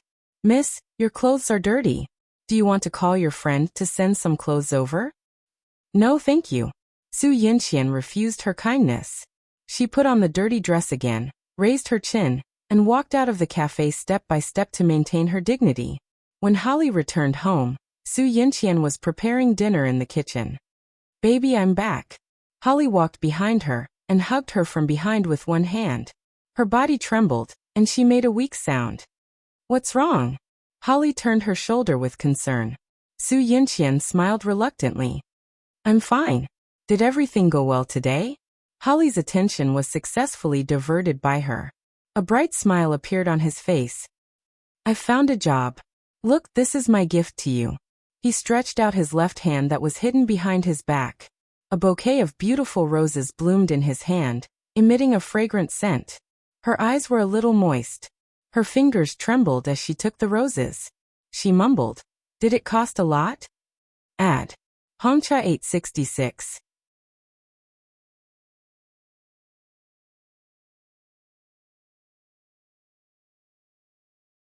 Chapter 301.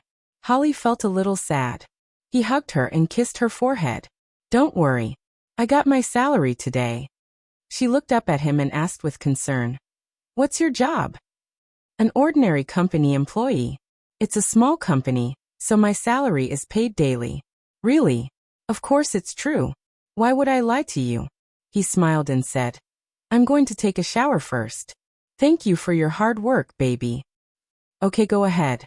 Su Yinqian heard the sound of the bathroom door closing. She carried the roses to the living room and put them in a vase. Looking at the delicate flowers, the corners of her lips slowly curled up. They were like an ordinary couple. After dinner, they sat on the sofa and watched TV. At first, they were still watching and chatting, but in the end, when she didn't hear his response, she turned around and saw that he had fallen asleep on the sofa. Su Yinqian wanted to wake him up, but when she saw his frown, she closed her mouth again. She took a blanket from the bedroom and covered him with it. It was only 9 o'clock. For them who were used to the nightlife, it seemed a little early to go to bed. The TV program was very boring, and she didn't want to watch it anymore. She took her clothes to the bathroom to take a shower. After taking off her clothes, she turned her back to the mirror and tried to look at her back. There was a palm-sized burn on her back, and her skin was red. The hot water poured on the wound, and it hurt. She gritted her teeth and endured the pain. After taking a shower, she returned to the living room and sat beside Holly. She stared at him while drying her hair. He had a very handsome face, a high nose bridge and deep eye sockets. Those eyes were especially charming. His brows were knitted together, and he seemed to have a lot on his mind. She sighed softly. So be it. At least he still loved her. She reached out and rubbed the wrinkles between his brows. He suddenly opened his eyes and sat up slowly. How did I fall asleep? Is the TV show over? Su Yinqian smiled. You're too tired. Go back to the room and sleep. He smiled mischievously. Okay, I'll go back first and wait for you on the bed. She pursed her lips and didn't say anything. She deliberately dawdled for a long time. Thinking that he had fallen asleep, she walked into the bedroom. Unexpectedly, as soon as she pulled the blanket away, he pulled her into his arms. His eyes opened slightly and with a hazy sleepiness he asked, "Why did you take so long?" "My hair is just drying now," she lied casually. He suddenly hugged her tightly, his hands caressing her back. His hand happened to touch her wound. It hurt so much that she trembled. "What's wrong?" Holly finally realized that something was wrong and sat up. "Take off your clothes." "No, I'm already very tired." Su Yinqian clutched the collar of her pajamas tightly. "Let me see. Be good." Holly realized that she seemed to be hiding something. He grabbed her clothes and pulled them up bit by bit. There was a patch of red skin on her back, and there were even some small blisters. His eyes narrowed. "What's going on? How did you get hurt?" "I accidentally scalded myself. I was afraid that you would be angry, so I didn't dare to tell you." She bit her lip and avoided his angry eyes. "Idiot, why didn't you treat your injury?" "It's okay. It's just a small injury. I've already applied medicine," he ordered coldly. "The wound is already blistered. Don't tear it. Be careful of infection. Give me the ointment." "Okay." She took out a small tube of ointment from the bedside drawer and placed it on his palm. He lowered his head and gently applied the ointment for her. Even though he was already very careful, she still trembled in pain. After applying the ointment, he took off her pajamas.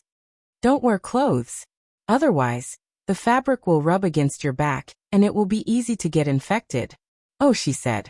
She covered her chest with both hands, and was a little embarrassed. "Lie down facing me." She lay down facing him. His right arm was around her waist, and he used his arm to support the quilt behind her to prevent the quilt from rubbing against her wound. He was bare-chested and wore a pair of boxer shorts. She was also bare-chested and wore a pair of laces underwear. The two of them were facing each other naked. He shifted his body and pressed against her. Her softness was pressed against his chest. Although they had been more intimate than this was the first time Su Yinqian felt her heart race. She nervously closed her eyes. She felt his burning gaze intertwining on her body. Then he lowered his head and kissed her forehead. His voice was hoarse and full of love. "Good night, baby. Good night." She opened her eyes and kissed him on the lips. The next morning, she woke up in his arms. His hand was still around her waist. She felt that her back was empty, and the quilt didn't rub against her wound. She didn't expect that he would maintain this position for the entire night. Su Yinqian felt an inexplicable feeling in her heart. It was very warm and comforting. "Good morning, baby." He opened his eyes, and his light blue eyes were filled with smiles. "Good morning, darling." She smiled sweetly. "I'll go make breakfast. You can sleep for a while. Does your wound still hurt?" "It doesn't hurt anymore. Let me take a look."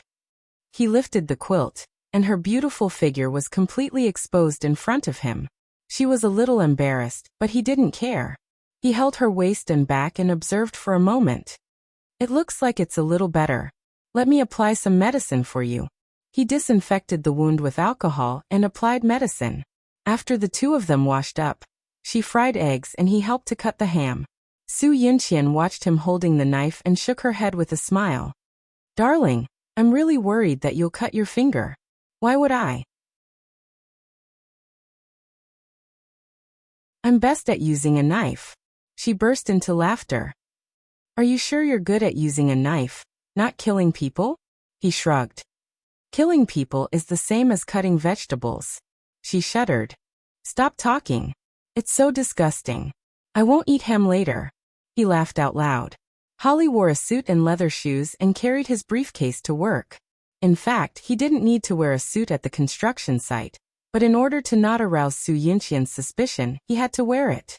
Su Yinqian tidied up the kitchen and planned to wash Holly's dirty clothes.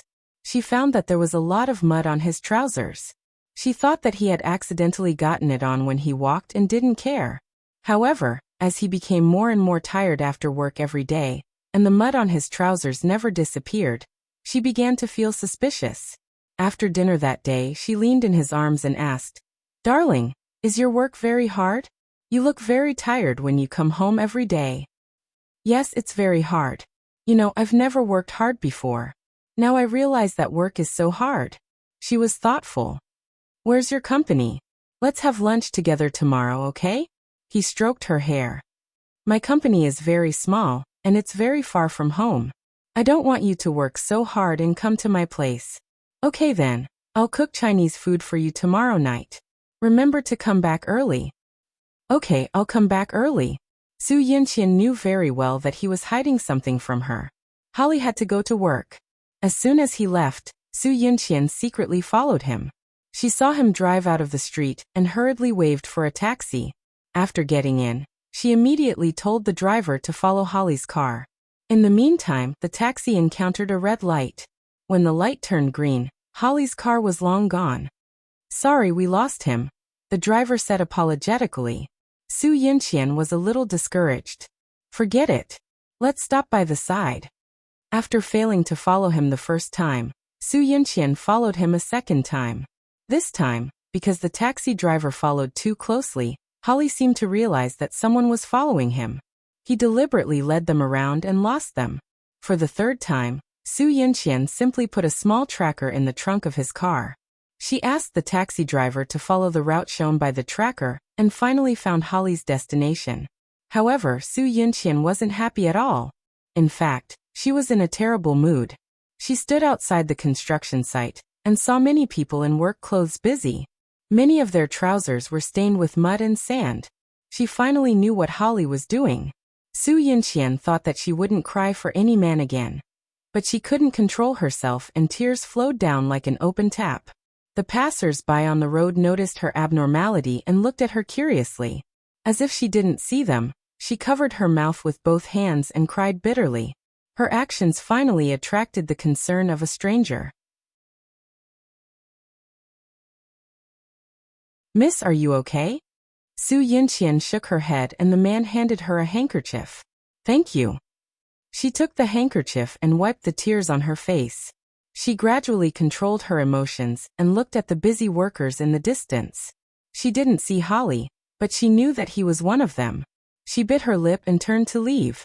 The man who handed her the handkerchief suddenly said, "Miss, do you need me to give you a ride?" Su Yinqian turned to look at him. She finally saw his face clearly. He was in his 40s, wearing a suit and leather shoes. He was handsome and had the charm of a mature man. He had a kind smile on his face. "Don't misunderstand. I can see that you're not in a good mood. So you're worried that I'll do something to hurt myself?" Su Yinqian smiled sarcastically. "So I look so pathetic? That's not what I meant." The man smiled helplessly. "I'm sorry. I don't seem to be very good at comforting people." Su Yinqian smiled. "It's okay. I'm being too sensitive." She raised the handkerchief in her hand. "Thank you for the handkerchief. Goodbye." The man smiled. "If you don't mind, I'll give you a ride. Take it as my apology." Awesome novel Hongcha 866.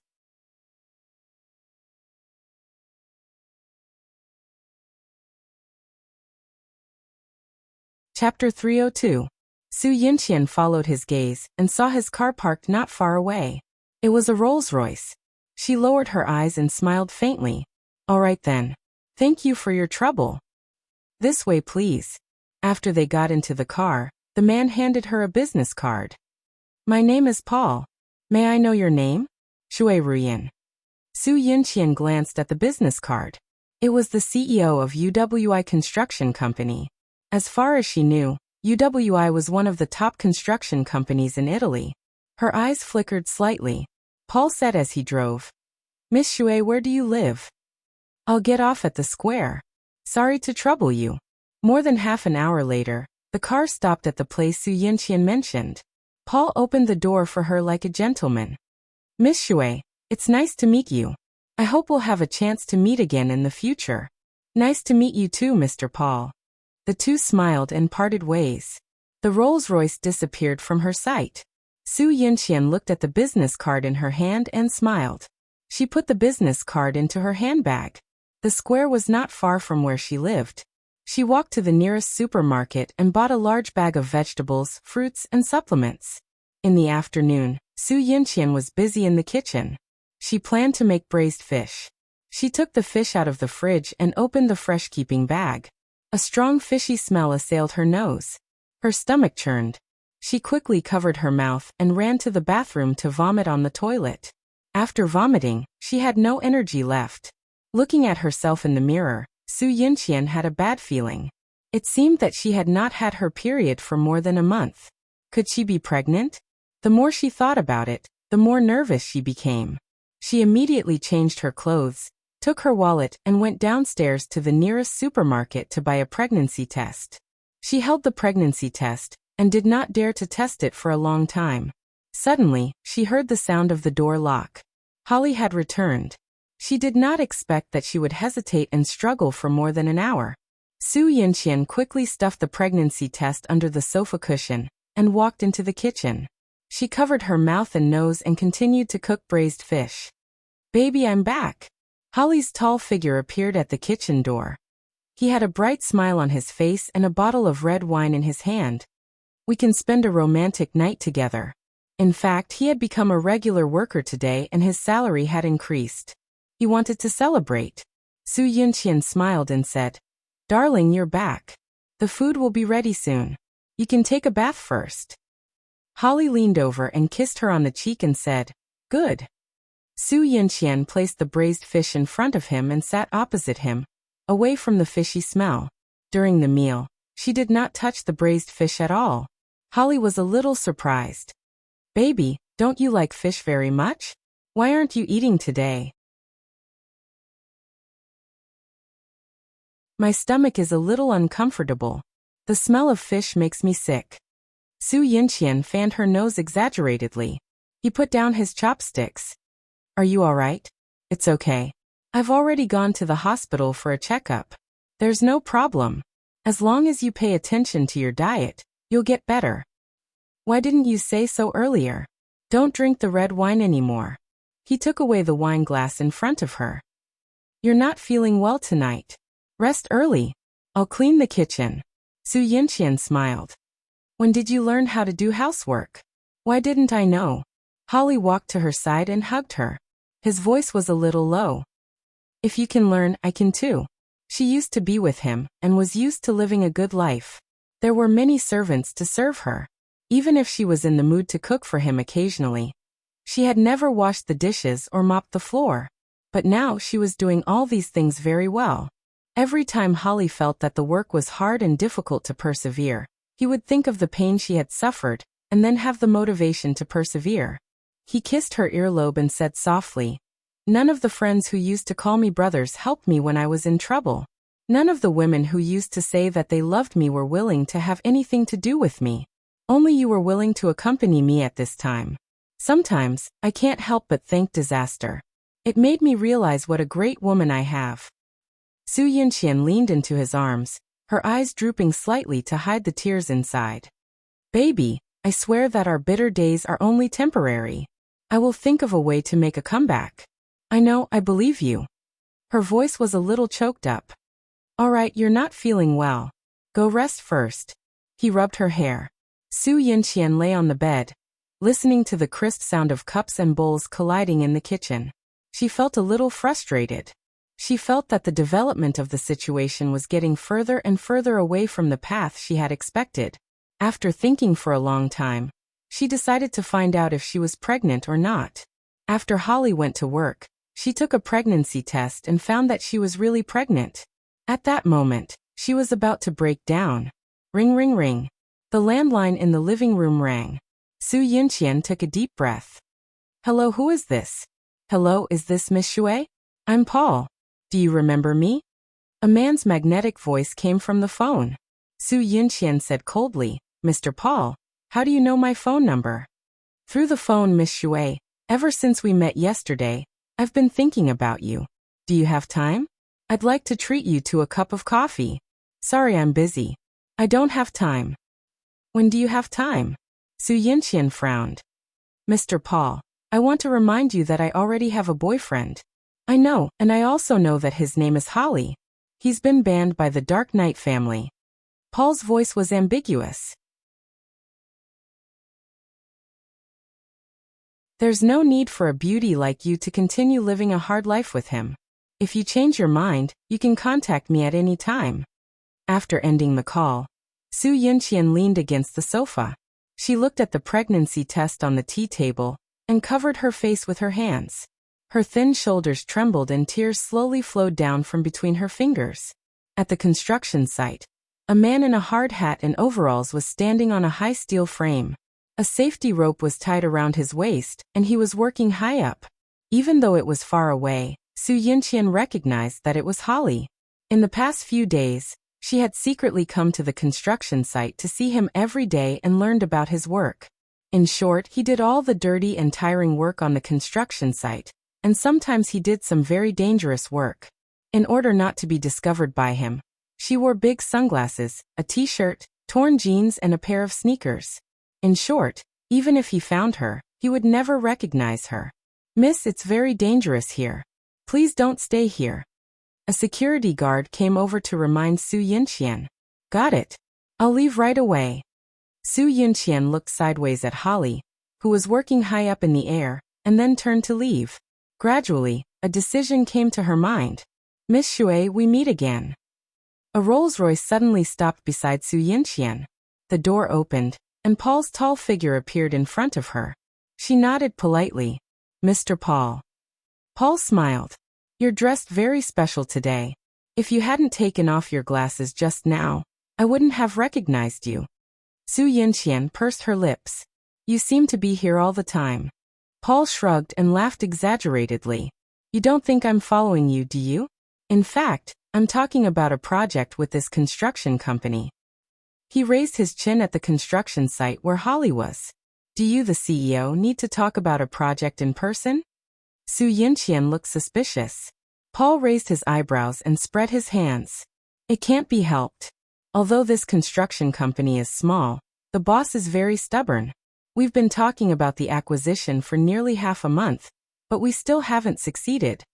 Su Yunqian's eyes flickered. You're planning to acquire this company? Yes. If the acquisition is successful, we might have to fire some of the employees. Paul pointed out. Su Yunqian's fingernails dug into her palms. She had a faint smile on her face.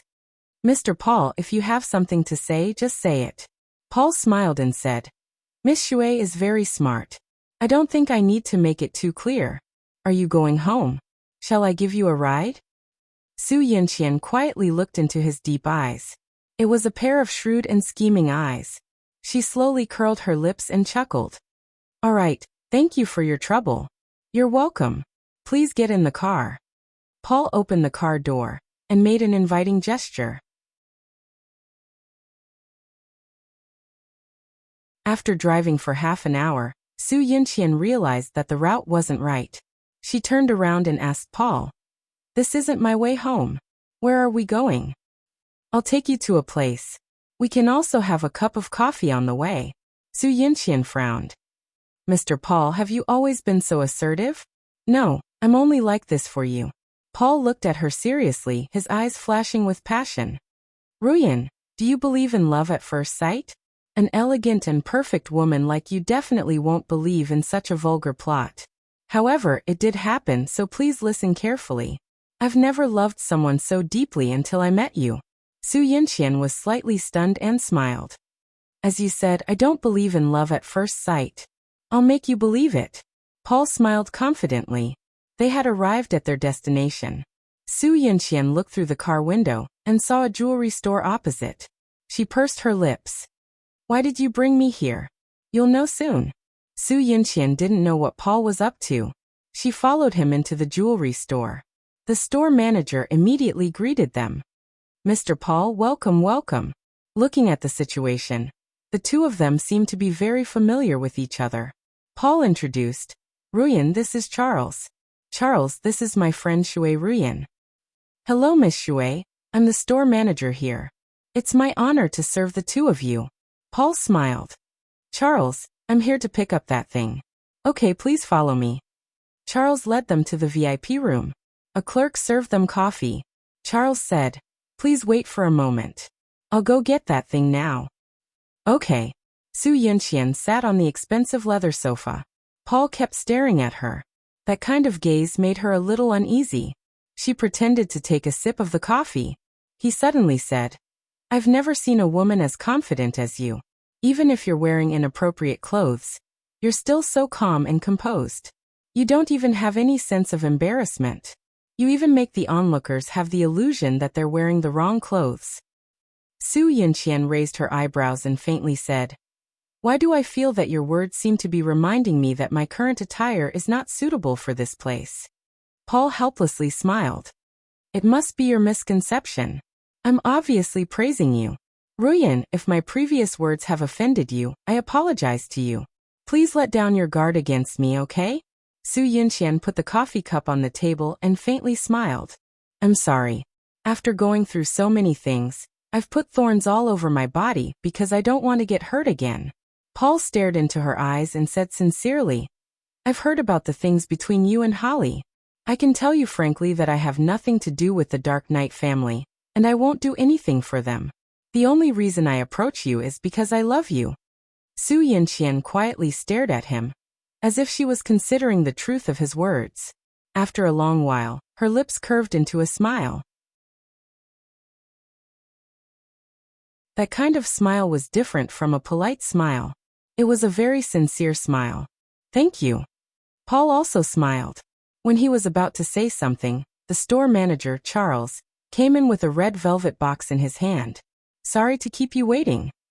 Charles opened the box. A very beautiful emerald pearl necklace lay inside. Charles introduced, Mr. Paul, this is the necklace you asked us to look for. It used to be Queen Mary's favorite. Charles, thank you. Paul reached out and shook Charles's hand. You're welcome. The two came out of the jewelry store. Paul drove to a high-end coffee shop. The two sat in the elegant coffee shop. Paul put the red velvet box in front of Su Yinxian.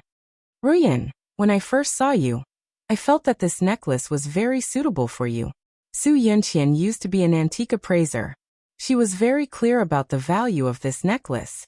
It was worth at least $3 million. Even for her, who used to be rich, this was not a small amount. She calmly refused. Mr. Paul, this gift is too expensive. I can't accept it. Well, I'll keep it. I think one day, you'll be willing to accept it. He was very confident. Su Yinxian smiled but did not say a word. The two talked happily. During the conversation, Su Yinxian moderately showed her knowledge and accomplishment. Paul's impression of her was getting better and better. Su Yinxian also saw his maturity, wisdom, and humor. She gradually let down her guard against him.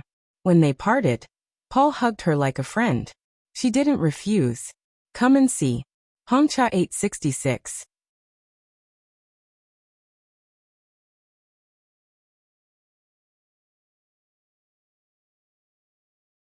Chapter 303. In the following week, Paul was like an old friend. He often called Su Yinxian and asked her out for coffee or dinner. She would occasionally accept his kind intentions.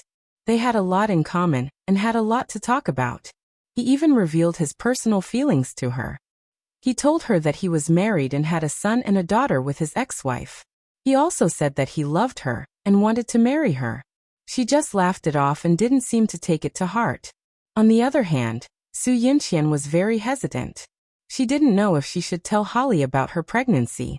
She finally made up her mind, but when she really faced him she asked, Darling, do you like children?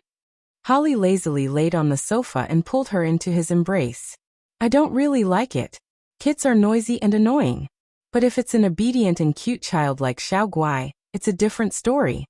Su Yunqian's expression changed, and her fingers suddenly grasped his arm.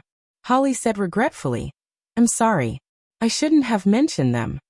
Su Yunqian forced a smile. It's okay. Actually, she wasn't upset because he mentioned Xiao Guai, but because he didn't seem to like children. Holly stroked her long hair and said gently, Why are you suddenly asking me this question? She smiled. Darling, how about we have a child? Holly's movements froze. His expression became uncomfortable, and his eyes were filled with struggle and hesitation. Su Yunqian waited for his answer, and clenched her fingers nervously. His sexy lips pursed and he said slowly, Baby, our current situation is a little bad. I think it's not suitable to raise a child for the time being. Su Yunqian was stunned. She forced a smile and hid the pain in her eyes. Yes, you're right. It's not suitable to have a child now. He hugged her tightly and kissed her hair. Baby, give me 2 years. I'll let us live a prosperous life again. When that time comes, we'll have a child, okay? This was probably the first time he had asked her for her opinion, but she wasn't happy at all. She loved the child in her belly and wanted to give birth to a child, but she had to admit that Holly was right. They weren't in the condition to raise a child now. They didn't even have the right to be parents. Su Yunqian held back the tears in her eyes and nodded. Okay, we'll have a child in the future. He stroked her back and nibbled her earlobe. It's time to rest. I'll carry you back to the room. How could Su Yunqian not understand the meaning of his words? She quickly sat up in his arms. Darling, I'm on my period today. It's not convenient. Okay, we haven't had sex in a long time. He looked a little annoyed and carried her. Looks like I'll have to endure for a few more days. Ever since Su Yunqian found out that she was pregnant, she had been using all kinds of excuses to reject his advances. Fortunately, he worked hard and his needs weren't as strong as before. The number of times she rejected him wasn't that many, so it didn't arouse his suspicions. Su Yunqian went to the hospital alone and sat in the corridor of the obstetrics and gynecology department. She saw many pregnant women doing prenatal checkups with their husbands and suddenly felt envious. She used to think that women who sacrificed everything for their families were ridiculous, but now that she was pregnant, she had the idea of being a good wife and mother. Miss Xue, it's your turn. Please come with me. The nurse interrupted Su Yunqian's thoughts and led her into the operating room. Miss Xue, I've looked at the checklist. The child is developing very well. Are you sure you want to abort the child? The doctor confirmed again before she lay on the operating bed. Su Yunqian clenched her fists and took a deep breath. Then she slowly exhaled. Yes. Please lie on the operating bed. The doctor was ready. He held the anesthetic in his hand. Relax. I'm going to inject you with the anesthetic. The cold liquid was injected into her body. She felt herself stiffen and couldn't move her fingers. However, her eyes were still open and she tried hard to look at the figure in front of her. Someone separated her legs, and an ice-cold instrument reached into her lower body. A huge sense of fear surged like a tide. She tried hard to open her mouth and shouted with the last of her strength, Stop. 10 minutes later, Su Yunqian sat on the sofa in the corridor with a pale face. The anesthetic had worn off, but she still felt that her feet couldn't move. She took out her phone and dialed a number. It's me. Do you have time now? Half an hour later, Paul's tall figure appeared at the end of the corridor. He walked quickly to her side with an anxious look on his face. What's the matter? Are you sick? Su Yunqian looked at him in a daze. Her face was pale and she looked terrible. What's the matter? Paul grabbed her shoulders nervously. Ruyan, tell me. Her eyelashes fluttered and a tear rolled down. She asked in a trembling voice. Paul, do you still mean what you said? Yes, it all counts. Paul held her shoulders tightly and looked very determined. If you want to get married, we can register tomorrow. Su Yunqian's vision was blurred by tears. But, I'm pregnant. Paul froze and there was a look of disbelief on his face.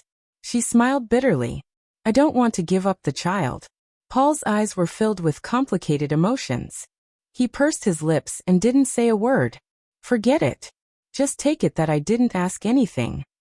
She pushed his hand away slowly and said softly, "Send me back." She stood up and walked forward slowly. Her back view looked so weak and helpless. Paul suddenly said loudly, "It's okay." Su Yinqian turned around stiffly. He had already run to her and hugged her tightly in his arms. His voice was urgent. "It's okay. I don't mind. When the child is born, I'll treat him as my own. I'll love him and dote on him."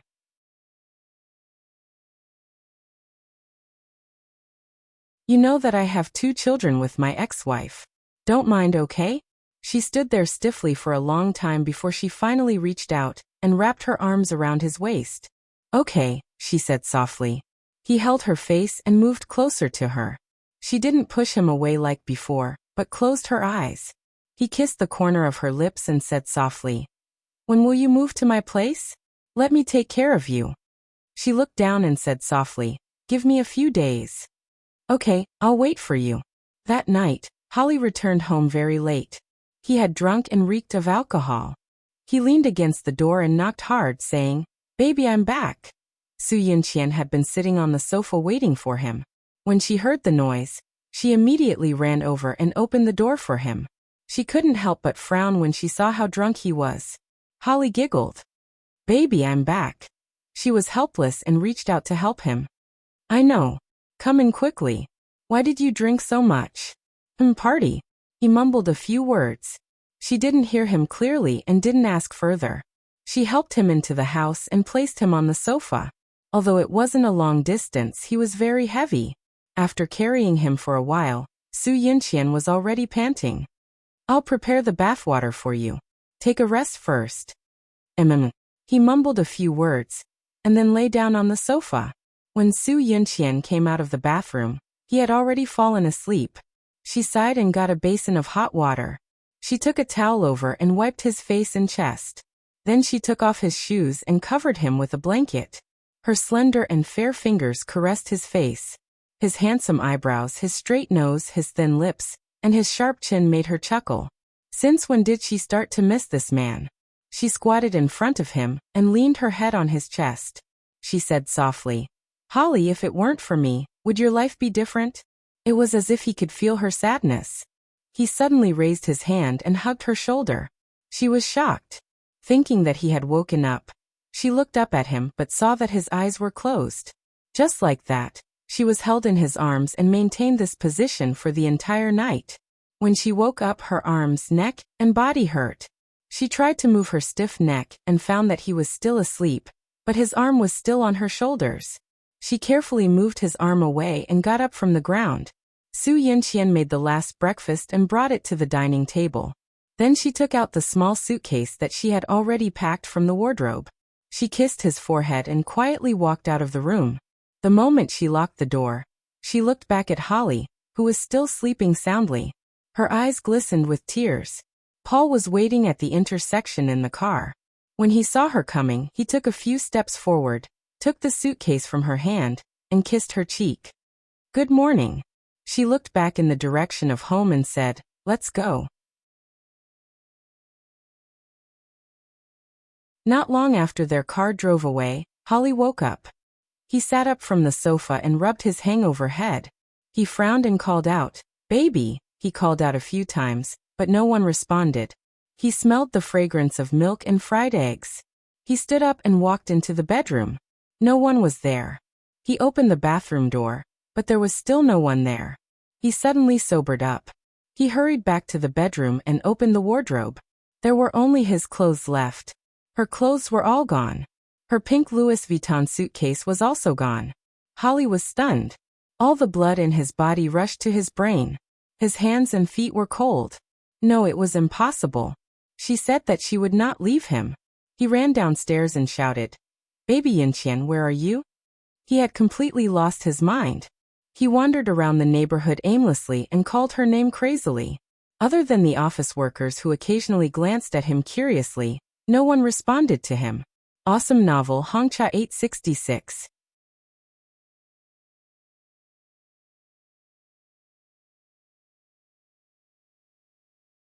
Chapter 304. Holly frantically searched for Su Yinqian. If the supervisor hadn't called him and asked him why he was absent from work, he would have forgotten about going to work. He replied that he was sick and had taken a day off.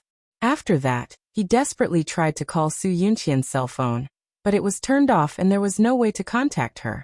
After a series of emotional changes from shock, pain, and exposure, he finally calmed down and ran to the property management office to pull up the surveillance video below the building. He saw Su Yinqian dragging her suitcase out of the building.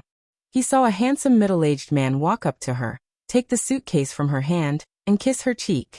The anger in his heart immediately rose like a volcano erupting. Blazing magma spread from the bottom of his heart, almost burning him to ashes. Damn it, if I find your whereabouts, you're dead meat. At this moment, Holly had become the cold and ruthless young master of the mafia family. His eyes were filled with bloodthirsty murderous intent. However, he had nothing now. It would be difficult to find him with just a man's face. After thinking for a long time, he decided to give up his dignity and ask that person for help. Mikakito was playing with Xiao Guai in the hospital when his cell phone suddenly rang. When he saw the caller ID, he didn't answer immediately. Xiao Guai, who was in his arms, stretched her neck to take a look and cried out in surprise. "It's Uncle Holly. Uncle Shun, I want to talk to Uncle Holly." The adults kept what happened at Hai's full moon party from the children, so Xiao Guai didn't know that the Uncle Holly she was talking about was actually a bad guy. Okay. Mikakito helplessly stroked Xiao Guai's little head, which had started to grow hair. After Mikakito picked up the call, he didn't wait for the other party to speak and said in a deep voice, "Holly, I'm at the hospital now. Xiao Guai wants to talk to you." Holly had already prepared a lot of things to say, but he was at a loss for what to do when Zhang Zian beat him to it. He mumbled, "Okay. Naughty girl, here you go." Mikakito handed the phone to Xiao Guai. Xiao Guai called out sweetly, "Uncle Holly, are you okay?" Holly's fingers suddenly tightened around the phone. He cleared his throat and said, "I'm fine, Xiao Guai. How are you?" "I'm fine too," Xiao Guai said softly. "Uncle Holly, let me tell you a piece of good news. I've started to grow my hair. Mommy said that in 2 months, my hair will be tied up and I'll be as beautiful as before." "That's great.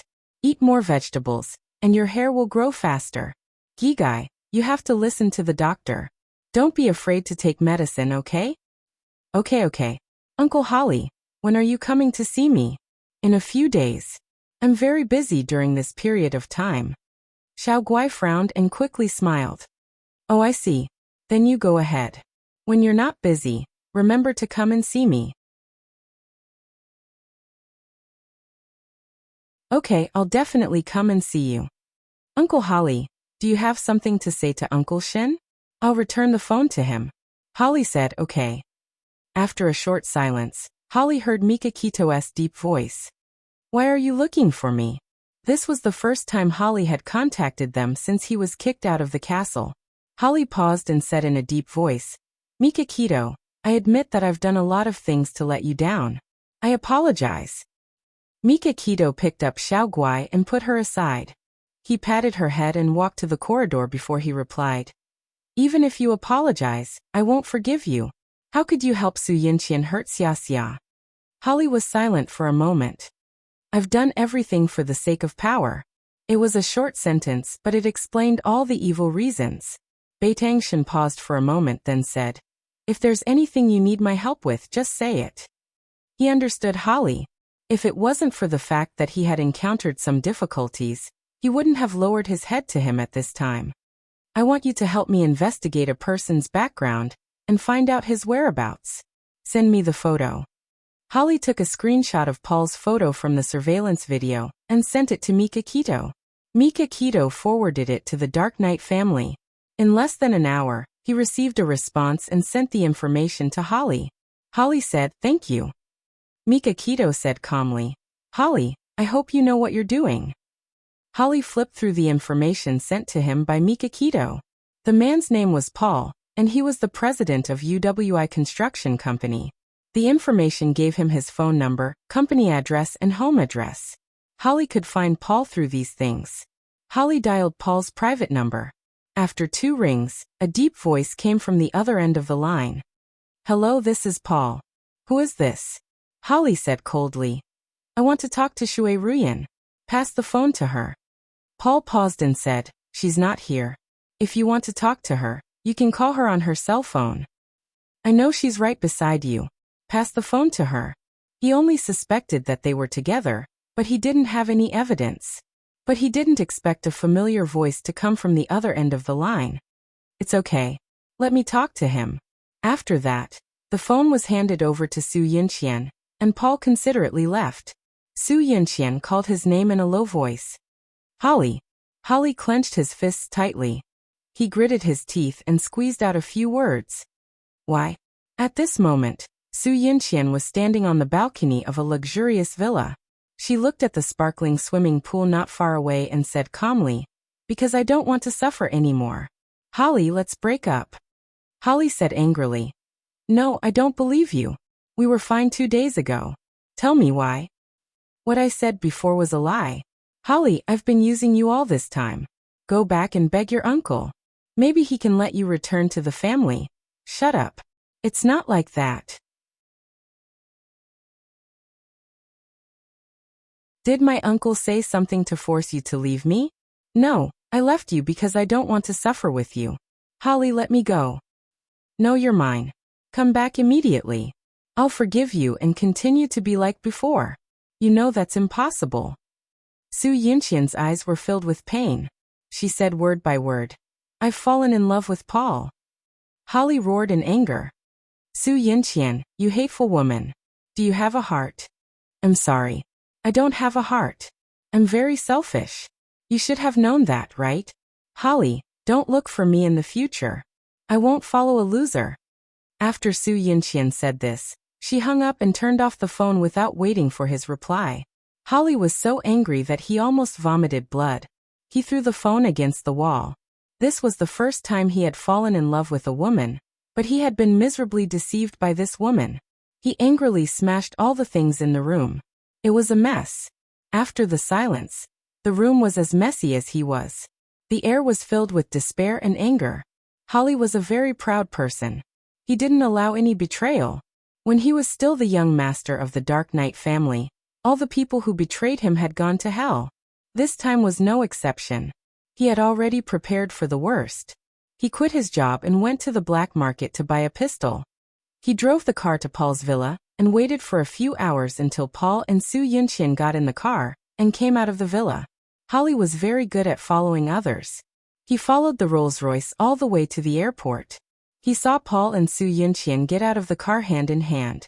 The driver took a red suitcase out of the trunk. He knew that suitcase. It was Su Yinqian's. In the airport hall, Paul hugged Su Yinqian and said softly, You really don't want me to accompany you? Su Yinqian smiled. Well, I know you're busy with work. I'm only going back to China to visit my family. I'll be back soon. Paul smiled. When are you going to introduce me to your family? Next time. Su Yinqian was suddenly enlightened. She who had been dead suddenly stood in front of her family with a new face. Would they be willing to forgive her and accept her? Well, there's an old saying in China. An ugly daughter-in-law has to meet her parents-in-law. I, the ugly son-in-law, also have to meet my mother-in-law. He laughed and joked. Su Yinqian smiled and hugged him. It's almost time. I'm leaving.